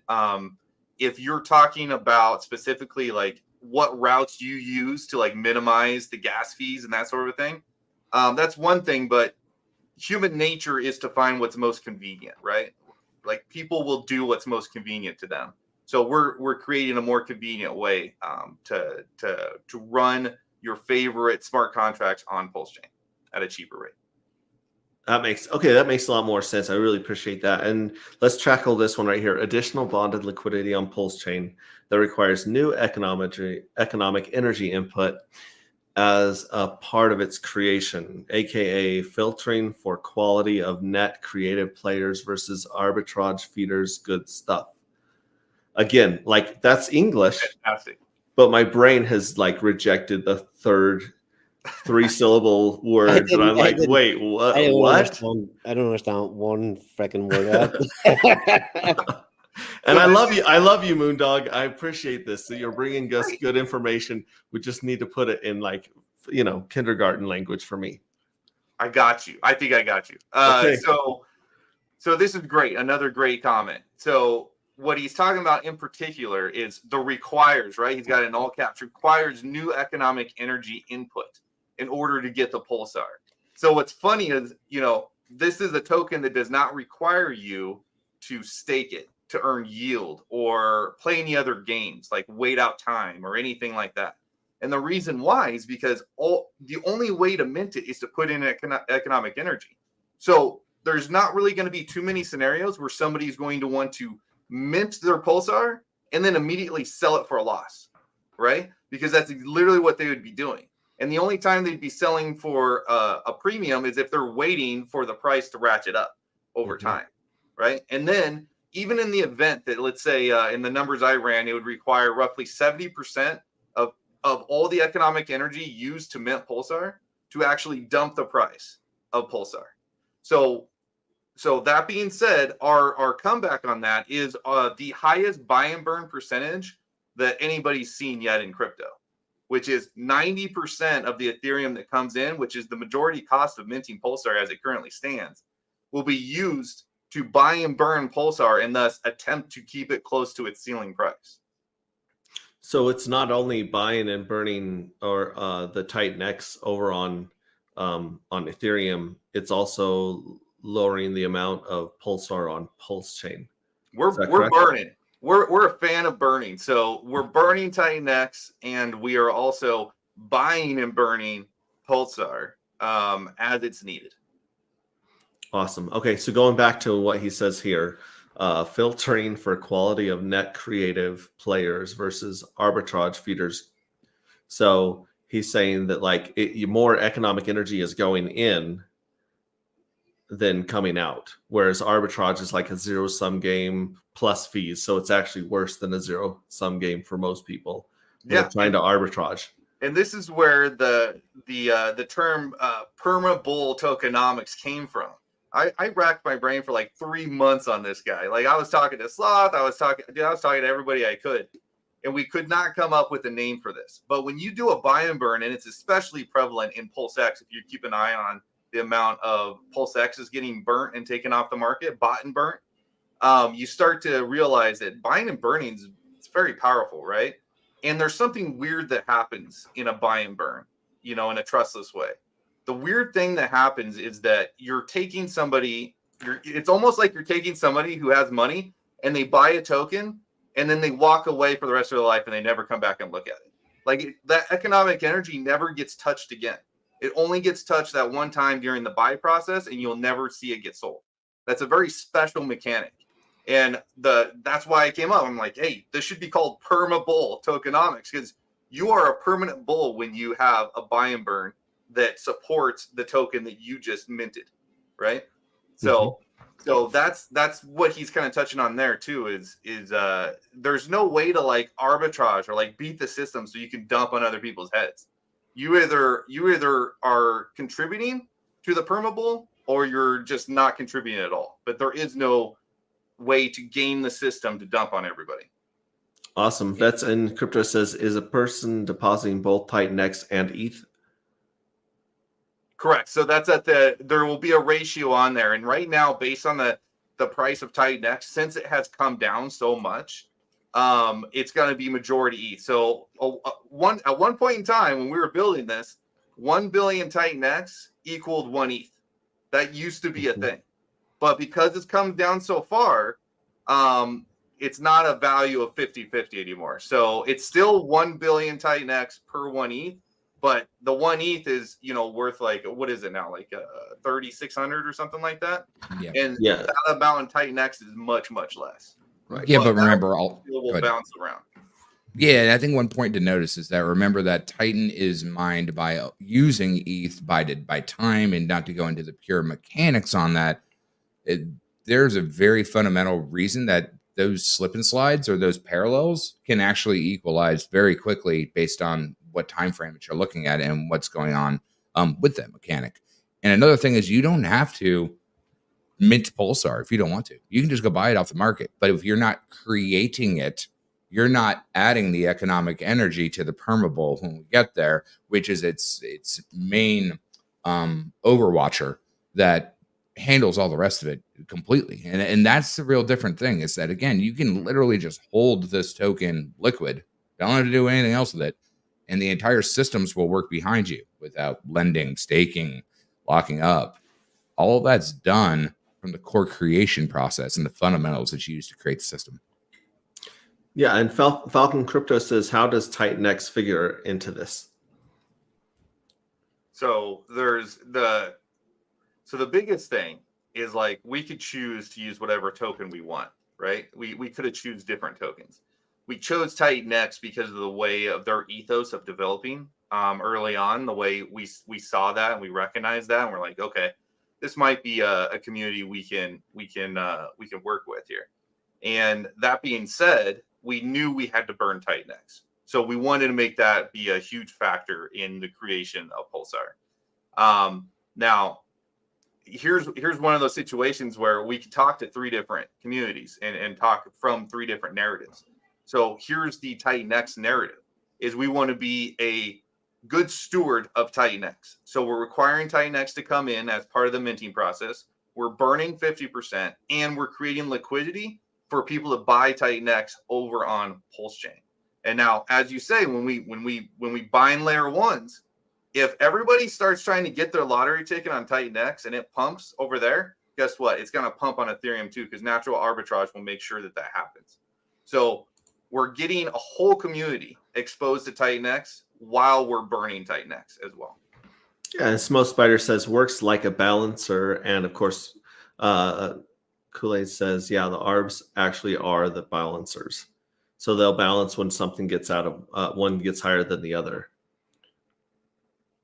It really comes back to understanding the Cosahedron training days sessions. That really the fundamentals of those things come into play, because yeah, the market does what the market does, but humans, whether it's bot or people doing things, will do and move things to make profits. And because our ecosystem is uniquely designed to take advantage of those paradigms, it automatically works as a balancer, because that's what that is using, algorithms to balance loads of tokens. Yeah, and going back to that Cosahedron balancing, how do we see that balancing out? Is that where they're tied together at a certain ratio, right? Yeah, so early on, like before the auctions essentially opened up, because ICOSA launched, and then you could immediately turn in your HSIs in order to mint ICOSA, trustlessly from the smart contract. But when you do that, that puts it into the ability to go into default and thus go on to the auction, which means that it pushed out the auctions really getting started for 90 days. While we were in that 90-day window, we saw the Hedron, or the ICOSA hex ceiling, really do some really cool stuff. This is why I'm bringing this into Pulsar. And what it did is every time ICOSA got bought up and it exceeded that ratio between, basically it was outperforming hex, it gave arbitrageurs the opportunity to come in, buy a bunch of hex off the market, stake it Quattrocinco, and then sell it to the contract for ICOSA. And then they made a profit from the two. So the ICOSA they received in return was worth more than the hex that they put in. And then, that's how the arbitrage, that's how it keep it at the ceiling price. And it worked really nice for a few weeks there at the beginning. And what that did, I mean, just look at the advantages of what that did. It took more hex off the market and staked at Quattrocinco, right? And then it gave people the opportunity to win these in the auction house later on. Fantastic idea. The only unfortunate part is once the auctions went live, and I did mention that this was a concern of mine before the auctions actually went live, was that people would be getting huge discounts on these HSIs, and their ceiling price is not the same as everybody else's what it was at the beginning, because they got these cheaper, and then they can go ahead and sell that to the contract and then sell down the price even more. And then so essentially that price load was just too much. And then not to mention, if you staked Hedron, if you staked ICOSA, you earned more ICOSA in the process. So that was inflation there. So there was a lot going on to battle that. So I'm thinking, how do we get that ceiling back? Because that's good for the ecosystem. It's good for, in this case, TitanX. Because every time the price of Pulsar goes above the ceiling, people will need to buy some TitanX to pair with their Ethereum to mint Pulsar and sell it back down for a profit. So it's like, how can you make arbitrageurs a net benefit for the ecosystem? And this is how. Hopefully that answered your question fairly well. Yeah, that makes a lot more sense, and I like the way you tied it back to ICOSA. Adam says, jumping off my diving board into Pulsar and Pulse Wars. Go ahead, Kool-Aid. Oh, just one more point. It was like, it's one of those things that you learn as you go on. I mean, I've talked about it now for years. Everything is a free simulation for me, because when you actually look at something objectively, whether your bags are tied to it or not, you now start to think like an actual game dev. We don't get to, be like, oh, I spent all this time on something and it's broken, throw it away. Now we study it and figure out why it broke, build it again and massage it. And the T rank was what got Cattywampus over on TitanX. The same reason that when, Alex gave the Hedron bonus, and it didn't have a buy and burn component to it at all. What it does is it leverages your angle in a wrong direction, and it's very hard to come back from that. Especially when the overweight and pressure gets more and more leaning in that direction. And that's the important thing, instead of forking something, is to study something. We always need to study what comes before us, but you need to rip it apart and really understand the components, rebuild the components, not fork a system. It's a very, very, very important thing in all walks of life and how you handle that kind of stuff. And that's how, we're looking at that approach. Awesome. Vits in Crypto says, then ideally an end user sets an LP to exit when ready, as in a way to not hurt the chart and not eat slippage. Is that correct? Well, Vets is just on it, is he not? I recognize him from the ICOSA Hedron days too. Yeah, I mean, ideally you could be in a position where you could mint Pulsar or buy it off the market and then set a V3 liquidity position to be able to exit later on down the road. And that's could be seen as a stake or like an exit point, right? So eventually, here's the two things you have to believe if you believe that Pulsar will go up in value. You have to believe that Ethereum's going to go up in value, and you have to believe that TitanX is going to have to go up in value. But you don't have to believe that they both have to, and that's the important part. So if TitanX is still kind of trading sideways, maybe it goes down a little bit more. That's fine. what do we think Ethereum's going to be doing in this bull market? I have price targets that are very high for Ethereum, probably a lot higher than most of the streamers would agree with me on. But if that goes up in price, now it gets more and more expensive to mint Pulsar. And same thing could be done in reverse. Say Ethereum starts going sideways, and then all the math in Titanx just really starts clicking, or we see a new protocol that gets other people really excited, right? And that starts shooting up. It also does the same thing. It makes Pulsar more expensive to mint. And then what happens when they both go up? Well, now it's more expensive squared to mint. And every time that happens, the price ceiling is going up. And it's like, wait, but how do we keep up with the price ceiling? Permeable tokenomics. That's how we do that. Absolutely. Awesome. One more point before we move into more permeable stuff. Remember that there's $35 million in ETH waiting to buy and burn. Now, granted, we don't have control of that, and I don't talk about other people's utilities and tools and what they do, but that is an inevitable that will strike.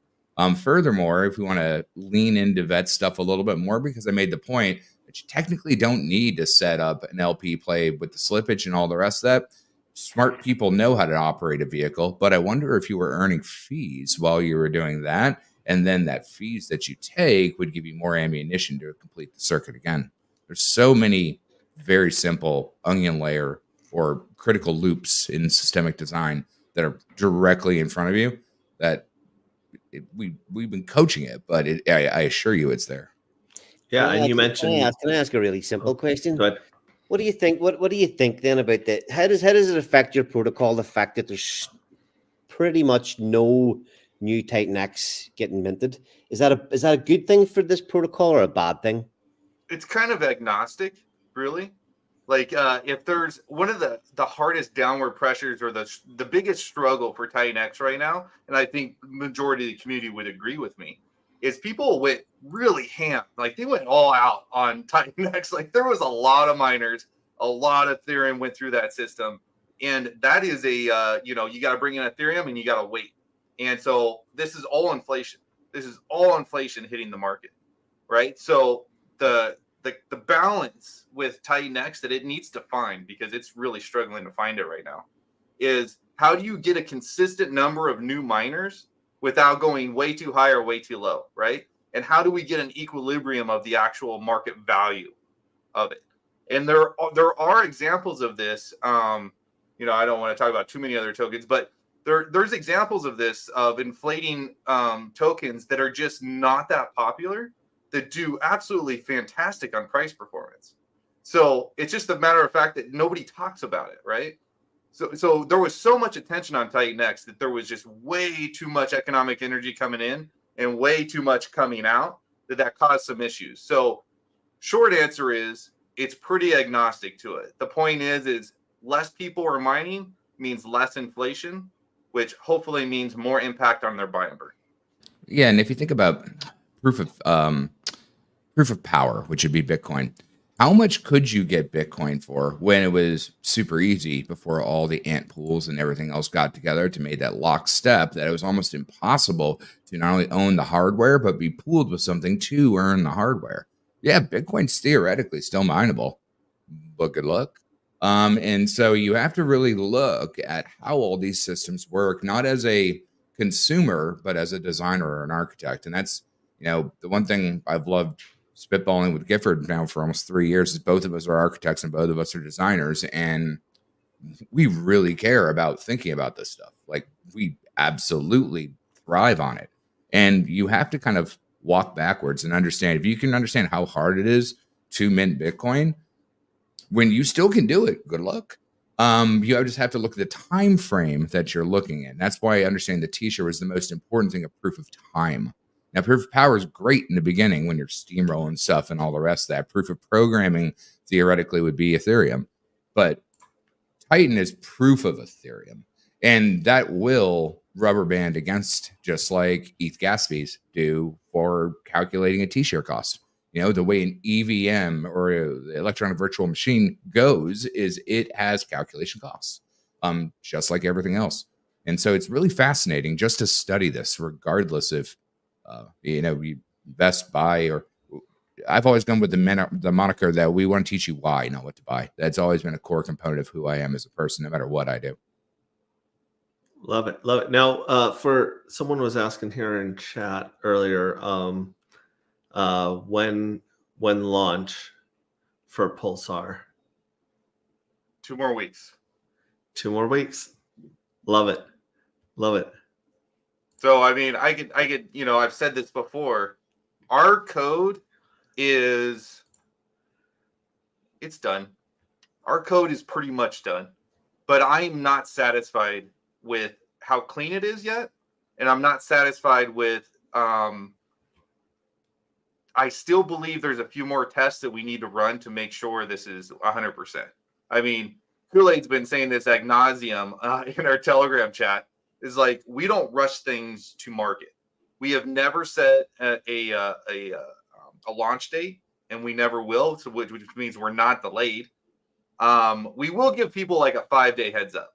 When we are convinced, when I am convinced that the code will do exactly what it says it's going to do, and that we've ran every possible test we can do, and we get some of the better auditors in the ecosystem telling us, confirming that what we built will work, then we will give everybody a 5 days notice, and then we will launch. There will be no delays at that point. Like we're going to make sure it happens. So we're trying to under promise and over deliver when it comes to launching.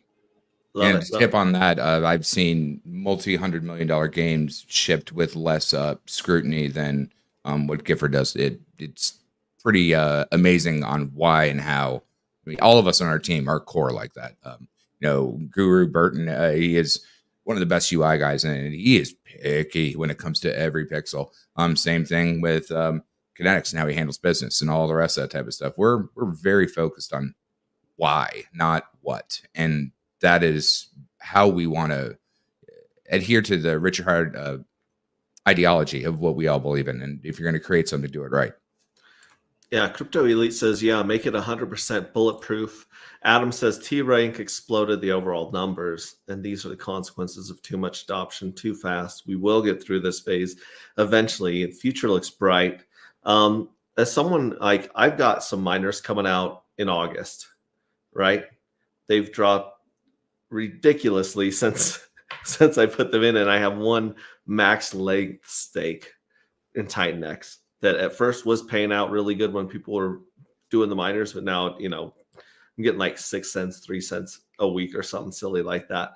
I've got much more trust and faith in you, Gifford, and Kool-Aid than I ever will in Jake, especially with a couple of the choices he's made.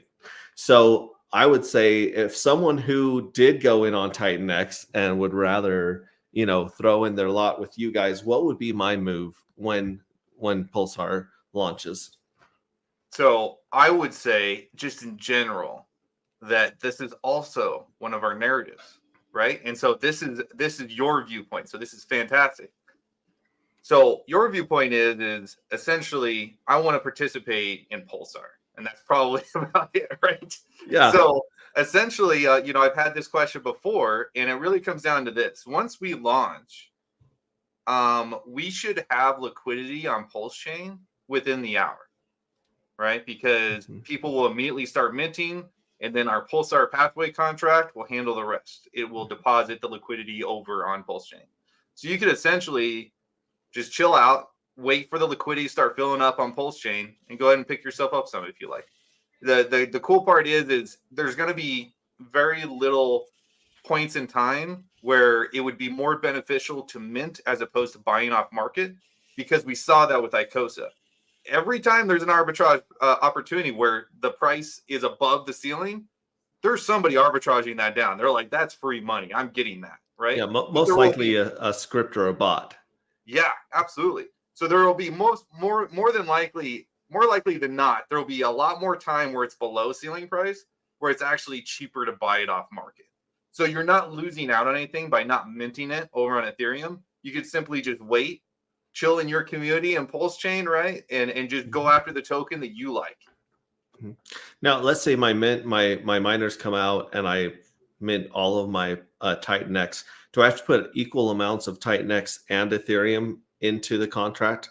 Well, it's going to be a ratio. So, Okay. if you come in with if you got 1 billion Titan X that you want to mint Pulsar from, you're going to have to come up with an ETH to pair with it. Okay. That makes sense. And then it scales. So you could come in with, 500,000 Titan X and it'll be that much cheaper in ETH, right? Nothing's set. It's a scaling factor. So it's always a fair ratio. There's no advantage to come in with big amounts, big bags, or lower amounts or smaller bags, as long as gas isn't a big issue at the time. Yeah, hopefully that answers your question there. Yeah. And Lunacy Point says, will you launch when Pulsar is complete? Or will you wait for a point of entry? And she also earlier said she absolutely loves her gift tokens. So she gave you a shout out there. I was trying to put that out there earlier without breaking the flow. And then Kool-Aid says, when GIF is happy, we're ready to go. That's the answer, right? I mean, what it really comes down to is I'm just focused on working with our A and B team devs and making sure that everything is perfect. That's all I'm concerned about right now. Once we are perfect, like I said, we'll throw a 5-day window out, and then we'll launch at some point. You will not get any updates after we say, we're going to wait at least 5 days and then we're launching. And then it's really going to come down to, the gas on Ethereum, right, has been getting a little bit better as of late. I think it might have something to do with the upgrade they did. But I don't know that for sure. But long story short, there is a big cost in launching tokens or smart contracts on Ethereum, and we want to try to time the gas just right so that we're not losing out on a whole lot of economic value that would otherwise go into the liquidity pool. So the only timing we're going to be making is as a dev team when we go to launch, and that's to try to snag some cheap prices of gas.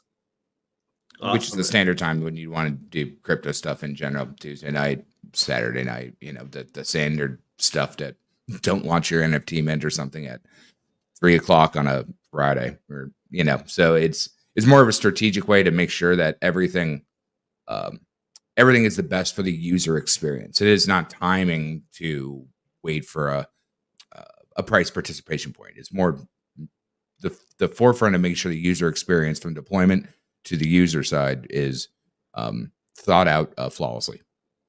Yeah, and can you speak to this comment that you said also that makes this one of a kind? That's all Gifford. That is all Gifford. Yeah, no, I'm just saying it's your comment. That's why I was going to have you expound on it. Sure. But I mean, it's Gifford's baby. So, but you think about it, nobody's ever did this auto bridging bonded liquidity over bridge. There had to be so many other external factors that had to come in. Then you really, if you want to take it one step further, everyone really has been bridging in stables or wrapped Ethereum to bring in value. What else has brought in value into it? We're doing many, many different things if you look at the core components of how it works. Now, the buy and burn inherently of itself stays on Ethereum. Here's another nugget. Because you get all your cheaper transactions and all the goodies from the V2 locked liquidity pool. Oh, by the way, we don't even keep the fees over there. It restacks into the system. We've tried to make it the most advantageous to thicken and broaden the stroke of what is being done through Pulsar on Pulse Chain. On the Ethereum side, the Permable looks after everything that goes past there before the pathway. And so you have all of these things happening and wrapping at the same time into a very interesting, exciting system that looks, I guess, simple if you look at it from the outside. But when you actually dig in, it's really complex, but yet it actually is really simple. You just have to really start to look at the lines in the sand on why they're elegantly done. And that's why I guess it's better to explain it, because he's more surgical, whereas I'm more spatial. Yeah, is there a visual representation I can go to on the website here so people can wrap their heads around it visually? Which part exactly? Just on the website, is there a maybe a diagram or a flow chart or just something that kind of puts it in people's brain visually? Well, I'm hoping that a community member steps up and does that. Okay. I would rather have the community be a little bit more involved, and they've already been. We've had some great, talented people come forward and just want to be involved and offer up their skills on what they're able to do. and it's been fantastic. So we don't want to throw out all the goodies just coming straight from the team. We want to be able to explain exactly how this is going to work and let them kind of create their own diagrams and their own flow charts on how this whole system will work. I'll tell you one thing: there is already some material that will be launched by a community member at the time that we announce that we're about 5 days out. When we announce launch date, then we'll see some more material coming out from community members, and it's absolutely fantastic. Cool. I know the symbol for Pulsar kind of looks like that spinning top from Inception. Is that a wink to Inception of the building on top of another, system? Or Well, a little bit. I mean, I like the name Pulsar because it kind of had pulse chain in it already, like the name, and then the actual pulsar itself, like in our when you think about astrology and such, is that it kind of, there's like this a beat, like a beacon of light that kind of shoots from it. Not to get too nerdy, but it's like the idea that it's shooting value over to pulse chain, right? And then the design was our UI UX guy, who was amazing. He charted out a whole bunch of designs based on what the input we gave him, and that's kind of what a pulsar looks like. But he actually pointed out that it looked like the top from Inception, and he's like, I really like that too. So props for recognizing that, because that was something that came up during the design process. It also technically is a stretched Ethereum logo as well. So, ooh, I like that. I like that a lot. Moondogs here says, I've seen $500 million DEXs launch with allegedly flawed code that no one caught. But really, the time or crowd, always happy to hear creators favoring time to iron out potential foreseeable issues versus giving in prematurely to the when crowd. So he appreciates that. And then Smoke Spider says, earlier it says, I like the feature where we zap in with ETH, where it automatically creates a pair in some cases though. So what SMO Spider was talking about is like, hey, I don't have any Titan X. I just got ETH. And I'm like, yeah, you're good. Let's call it that side of the cycle. There could be a time when Titan goes down. ETH goes down, Titan goes up. But at this point, you're sitting on hard money. And that's, again, I've heard your rants before, and I absolutely love them. Explain why ETH is so fundamental hard money, especially when you think of ETH as proof of programming, going from proof of power in Bitcoin. I mean, the biggest thing is that it was huge innovation to create smart contracts. And I think that's where a lot of the economic value that came into Ethereum, not even initially, because initially there wasn't really smart contracts and it wasn't really a thing. But over time, they've proved that that their development team and the way that they launch things is something that big money just loves, right? If you're not in Bitcoin, you're in Ethereum as it has been for some time now. And Ethereum is tied to everything. So Ethereum is tied to everything in general. Even if you look at layer twos are tied to Ethereum. And essentially that's where all price points come from. Like the ratio between Ethereum and every other token is what gives those tokens the price, their value. Now you may argue that, well, the Ethereum stablecoin pools are what gives it the actual dollar value. And I would agree with that. But really, it all comes back to Ethereum. So using the Ethereum native token on Ethereum as the majority backing of the value that comes into Pulsar is just fantastic. And we're just getting started in this, what might be a really weird bull market. And we've got plenty of time. But this seems to be like the core asset to start with. Awesome. I want to say hi to David Lee in chat. Says, great stream, legends. Good to see you, fam. Vets in Crypto asks, any benefit to bridging Titan X to Pulse Chain?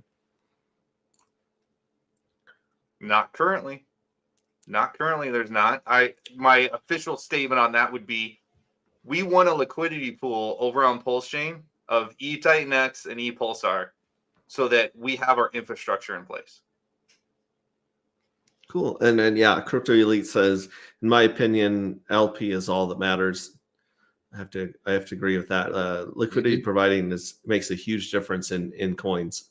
It's what makes the world go round. I mean, it's the fundamental, let's call it grease on the wheel that makes it keep going and that keeps that perpetual motion spinning. David Lee says, love hearing you, sir. Great project and teamwork. A lot of love in the chat here for you guys. And then Moondog says, Synwave heard it both ways. And he's referring to what Gifford was saying about Ethereum, correct? I think it means sine wave. Sine wave. Yeah. It says it's not going to hurt you, but you won't be able to create Pulsar with it. Right. When he's talking about bridging in the liquidity. Bridging it in. It's, again, like we're building immutable liquidity pools that compound on top of each other. That means that there's going to be a lot of benefits for people that want to build on Titanx and use it at the height of the bull where it's expensive. But it also kind of sets the standard on many other ways on how things should be done. But yeah, you can bridge it over and do what you want. Just like you can technically bridge your Pulsar, which would be ePulsar on Pulse Chain, over and do what you want with it there. You could pair that up with other stuff on your own, just like you could with a V3 on 9mm or any of the rest. We're going V2 immutable for a very, very good reason. You know, that's the same reason that Richard Hart does his V1 to get incentive token. You have to think about how these systems actually work. It's kind of like putting gas or fuel, which as a retired trucker is diesel, in your car. They're different things for different reasons, and there's a very important reason why. Love it. Love it. And referring back to Inception, are you guys hoping that people build on top of Pulsar? We would love to. Absolutely love to. You know, that's one thing that I really strive to our team is, you know, a lot of times they want me or they want somebody to build things, right? And it's like that's not really how communities should be working. We should not be all sitting around waiting for some, you know, win dev, come on, win dev. You said you were going to build something, like where is it, right? Like that really shouldn't be where it's at. And it also shouldn't be one of those things where like you go off and do it and I'm just going to completely ignore you. We don't need that either. So anybody who wants to build on Pulsar, whether it be on Ethereum or Pulse Chain, you know where to find us. And furthermore, if you're building on Pulsar, realize at this point it's just an infrastructure pass. All the fun stuff could happen later. But because it's infrastructure, it's flat, which means that you can build on it based on the ratios that we already explained. It's flat. But when you build on Pulsar, a lot of interesting thing happens between permeable tokenomics, creation, not inflation, no leaky boat, and how we're handling everything from the polish, from the art to the site to Gifford literally take a tooth and comb and looking at everything till satisfied. It's definitely going to be very interesting when you launch to see just what people actually do and what way they start to utilize the Titan over on Pulse Chain. You know, there's a lot of people, myself included, that have been, you know, I didn't want to get into. I'm obviously building Pulse Wars, but I'm part of a team that got heavy into Titan X that are also building things over there. And there's been a lot of change over there in the ecosystem, but there's a lot of builders that are sitting around waiting for some opportunities or for the right moves, and everybody is sitting kind of, you know, twiddling their thumbs, watching what way all the chips start to fall. I'm really excited to see what happens whenever you guys crank this thing up and get it going.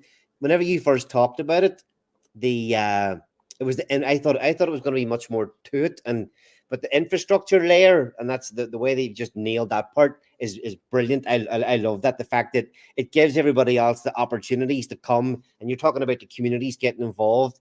People can come and do what they want. There's a lot of built up energy waiting to do something with all their Titan as well, you know. So yeah, it'd be great to see. I'm hoping, yeah, we just need to see what way it all starts to pan out once you guys launch this thing. Here's the fun part. Like, people like to use the term game theory, and everyone knows me. It makes me shudder because unless you can tell me the mathematical formula, which I'll tell you right now for game theory, then you probably shouldn't use that term. It's mechanics. But there's one component of game theory, which you're talking about, that's social consensus. So the real mathematical formula for game theory is parenthesis, mechanics, divided by systemic design, and parenthesis, times social consensus. And the social consensus is where you actually see how do people apply the mechanics or the rules down to the social. That's the only bit that applies to me, my friend. It's okay. Everyone does it, and it's fine. But I mean, I've been a game dev for 18 years. Like, I don't go talk to people about the pilot theory, and I'm not flying a plane. But for me, it's just a wrong appropriation of a word to be used as a buzzword, like blockchain technology. There's a very good application to use the term game theory. The real one, historically, is actually computers trying to figure out nuclear detonations between each other, between ones and zeros, and simulations of that. It has nothing to do with social consensus. It had to do with algorithms of change and how many times can you push a button till it automatically defaults and a nuclear war happens. So a bit of history there. But regardless, social consensus is how you understand how someone plays the game. So they're playing chess or checkers. Do they understand the board that they're on? Because technically the board between chess and checkers is the same. It's the rules, the mechanics that change, the board, and how you understand your opponent, whether your opponent's yourself, your system, or someone else that understands both. So again, it's not a neg. It's just people should understand the difference in it. And when they do, the social consensus, which is what you're talking about, that's where it gets exciting. Because that's when you get to see the difference between a master chess player pick up the game of Go. And do they understand it? Yeah, they probably never played it before. They'll grasp onto it really fast. So that's the difference in people that understand a game and those that play a game. Love it. Love it. This is awesome. I'm so glad you guys came on here to spoon feed us, plebs and degens, all of these ideas and systems that you guys have had in your head. And it's so inspiring to see this stuff come to fruition and show up in the physical world. So like, well, I tip my hat to you guys. Everybody starts somewhere. Like when I got started, you know, before Hedron even launched, like to really wrap my head around the game mechanics of Hedron and to really start pulling it apart and engaging in conversations with these guys, Alex included. Like that's what inspired me to like, okay, how long is it going to take me to be a self-taught, you know, engineer or a developer, right? And so it pushed me to go through this and to spend. You wouldn't even want to know how many hours I've spent in the last 2 years educating myself on all this stuff. So I'm happy to come out and try to provide some real value to multiple communities. And I'm totally happy talking about this stuff with you guys anytime. Mm-hmm. And it's not hopium or copium. It's actually well thought out systems that we can even talk about ours objectively or where it came from, as you should, if you want to understand a system. You know, if you don't want to repeat history, not only do you have to understand it, you have to change and evolve with it. Otherwise, it will fold on top of you because you didn't learn from where you came from. And when Gift started on this journey, I told him he's going to be one of the most dangerous people in the world. And it's just gotten crazier and crazier how quick he's adapted this kind of stuff. It's absolutely brilliant.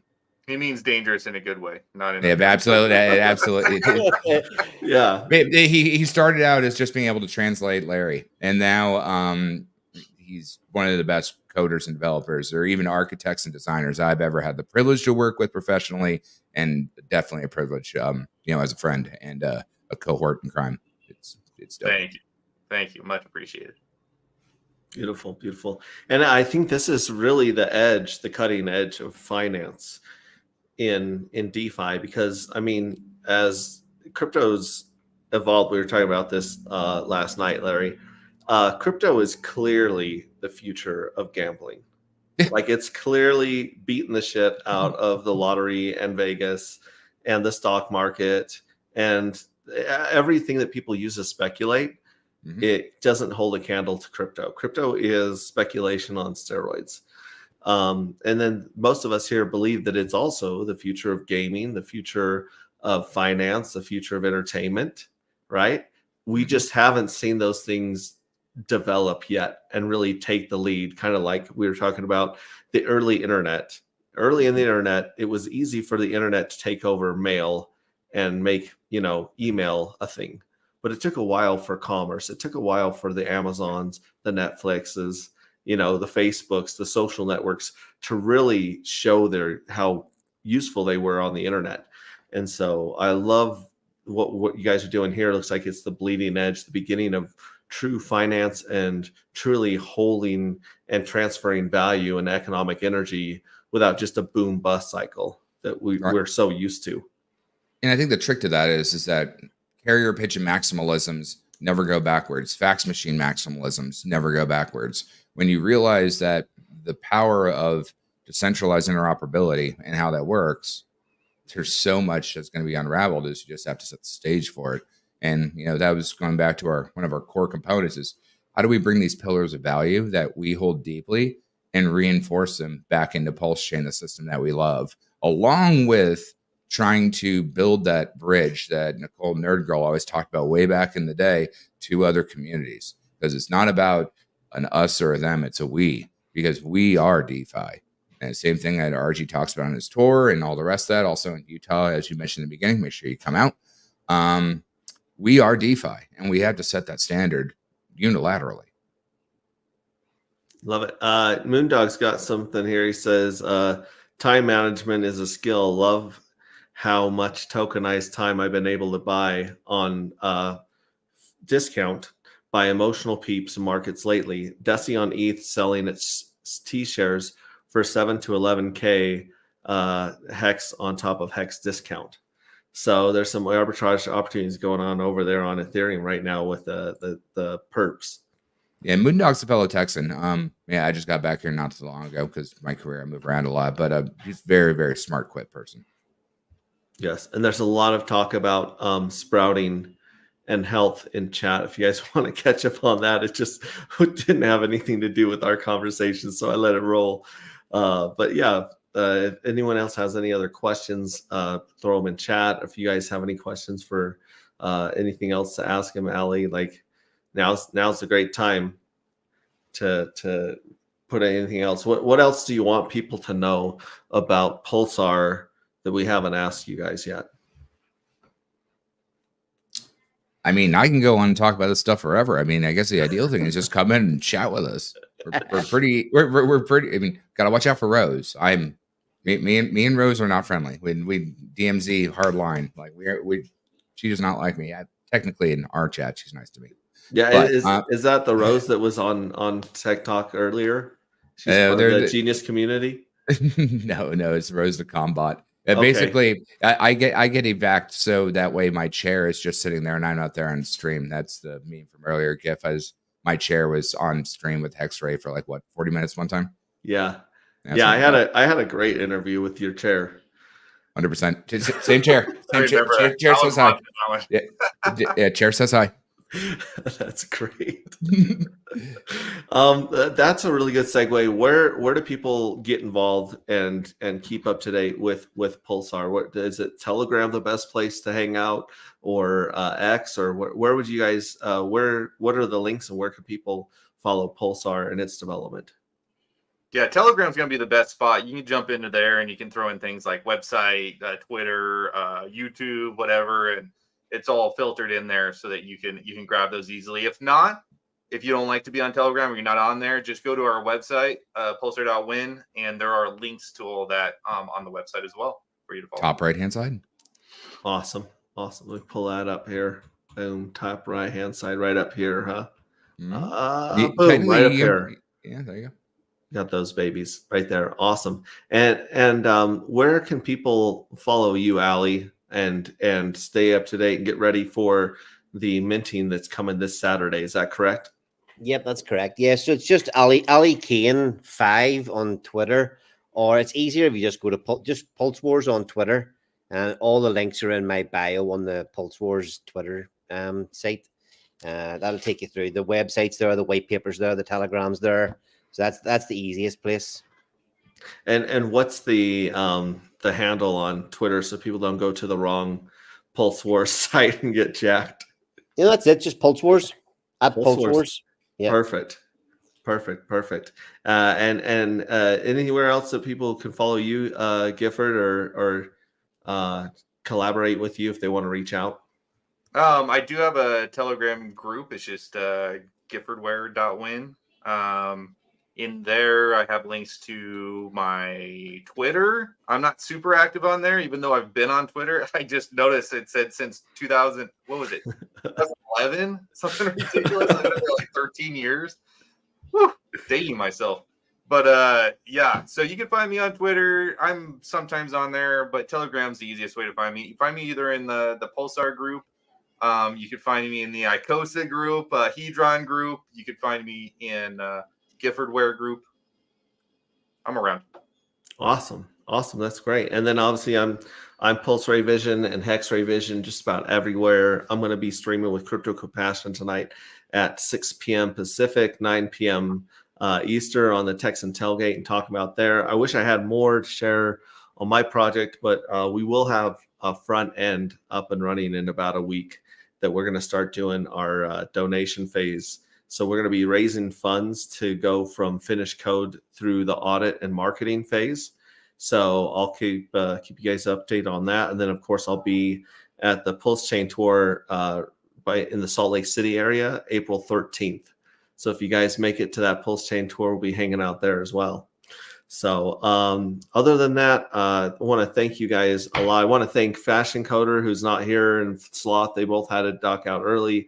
So I really, really appreciate those two. Follow them, and they're a wealth of knowledge, just those two alone. And then I'm going to ask you guys to do an awkward wave goodbye. That's how we end the Tech Talks. I want you guys to just look at the camera as I play a little bit of music here. And I like after 3 years now, you don't ask me how to find me. Wave. I've at least trained you a little bit. Kool-Aid's everywhere. Kool-Aid is like the Holy Spirit. He's everywhere and nowhere at once. Oh, unless the Kool-Aid. Unless you find him on the dance floor, and then he's very physically present on the dance floor. So, do you want to show any links before we do the wave, Kool-Aid? I thought I just trained you. I don't show links. All right. Pulsar that one. All right. Here we go. Here's some music. Just look as awkwardly as you can into the camera and wave goodbye to the wonderful people in chat. Thank you so much for coming.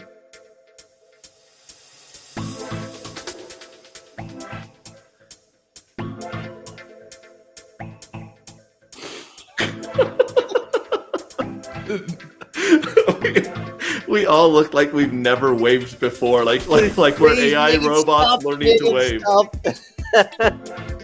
I mean, I can put it on loops, and I'll record you, turn you into sock puppets. Awesome. All right, well, look for clips from this Tech Talk and other Tech Talks, because I mean, shoot, we have 2 hours of very dense information from both Pulse Wars and Pulsar. And I appreciate you guys more than I can express for coming on here and sharing your time and your information.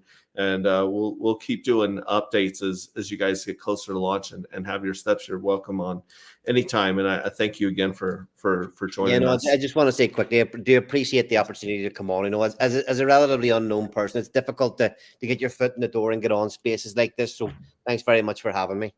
You're welcome. Thank you for reaching out on Twitter and putting out a call to action. I appreciate that. West Coast Spark says, I miss Kool-Aid. I met him on the dance floor. My life was forever changed.